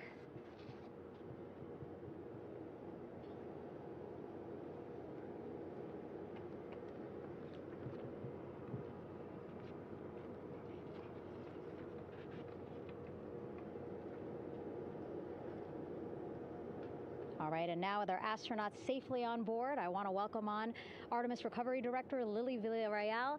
Lily, I don't know how you must be feeling right now. Ecstatic, relieved? I'm so ecstatic, relieved. Of course, we still have to bring the capsule into the well deck of the ship, but this is a major milestone to have the crew here on the ship and in Med Bay. You know, our team has been preparing and working really hard, and I'm just so proud of them all. Everything went very well, just as planned. Our teammates in Houston, the flight control team was just amazing. We were able to have great conversations and communications about everything. And I don't know what else to say. I'm just so ecstatic. It's such a wonderful feeling to get to this point. Again, we still have to get the capsule, but this is huge for all of us in landing recovery, and I couldn't do this without my team, and of course the full support of the U.S. military. There's going to be lots of, you know, high fives when we get the capsule back in, and I'm so happy that the crew's doing well, Orion's doing well, and you know, thank you for, you know, for everybody watching. Yeah, it was great to watch the crew come back to the ship with you. How were you feeling when you were seeing them looking so happy to be home and feeling really good? You know, the funny thing is that we had video of them from inside the Orion vehicle. They were like that from the beginning. When we opened the hatch, they were already out of their seats, having a good time, waiting for us to open the hatch. And they opened the hatch, and of course we did the first medical assessment. Everybody was doing very well, and they were just having such a great time with the medical team that was inside the capsule. I think they were all taking selfies with you know, the phones that they have, probably talking about what they saw, and it was just smiles all around. They were having such a great time. And then we put them on the front porch when we were ready to put them on the front porch. And again, you could see they were just so ecstatic to be home and talking to everybody. So we were very happy to see all of that in the control room of the LFOC. How remarkable is that? Again, if we think about their journey, the 695,000-mile journey around the moon and back, coming back at 30 times faster than the speed of sound. I mean, how remarkable is that they are in such good spirits? I mean, this is an amazing crew. I think you guys have seen it for the past 10 days. They're wonderful people, and we're so happy that they brought us along on that ride. And I can't wait to see all the additional videos and pictures that they have that, you know, we'll get a hold of now that they're back on the ground. And I can't wait to hear how, you know, a little more than what we saw on the press briefings from the crew about what they saw it's just fantastic. You know, some of my favorite people around this 10 days was a science team and how excited they were. And so this is exactly how we feel in the landing recovery team when the science team went, oh my goodness, when they heard all the discussions about the moon. This is exactly how we feel now in the landing recovery team. We're so ecstatic. Yeah. Again, we have to recover the capsule. I want to make sure we don't forget about our Orion. Lily's all about business. She's thinking about what's next. But yeah, speaking of these 10 days, I mean, we have been along for the journey with them, live with them 24/7 for 10 days, and just really seeing the engagement that we've gotten from around the world. What do you hope people take away from this mission? I think that's fantastic. So, you know, my story was that I went to the Kennedy Space Center. I was born in Colombia. I was 10 years old when we moved to the United States, but when I was 7, my family took me to the visitor center, and that's when I learned about Apollo. And we went to the moon, and I learned about astronauts, and that story was what really fueled me to want to do STEM and want to be an astronaut. And I think that this Artemis program is going to do exactly what, what girls, my age back then is 7, young people right now, girls and even like young men, obviously. But we want to empower people to know that you can do this, right? If you want to come and work for NASA, if I did it, they can do it. And Artemis program is just going to inspire everybody. And I'm so happy about that. Yeah. Like Apollo inspired me. Thank you so much, Lily. Really appreciate you being here. As you said, still a lot of work to do. 5 to 6 more hours to recover Orion that's still out in the water. So I'll let you get back to it. But you had beautiful words to say again. We hope that this inspires people. We hope that you come and join us at NASA and accomplish great things with us in the future. Back to you, Rob. Thank you, Megan, and safe sailing out there in the Pacific. Here in Mission Control, it is now all quiet. The team of flight controllers and all their support personnel have left the room to enjoy the aftermath of a textbook touchdown by Integrity that splashed down in the Pacific right on target to complete this historic flyby of the moon, the Artemis II mission. With that, we'll wrap up our coverage for the night and point you to a post-splashdown news conference in 15 minutes at 9:35 p.m. Central Time, 10:35 p.m. Eastern Time, where managers will discuss the return of the Integrity spacecraft and the completion of the Artemis II mission. With that, we'll wrap up our coverage for this evening and historic mission in the history books. This is Mission Control Houston.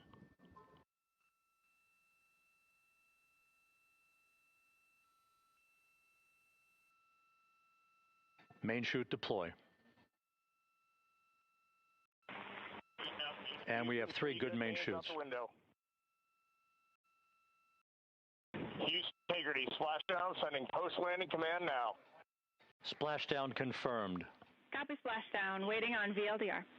Splashdown confirmed at 7:07 p.m. Central Time, 5:07 p.m. Pacific Time.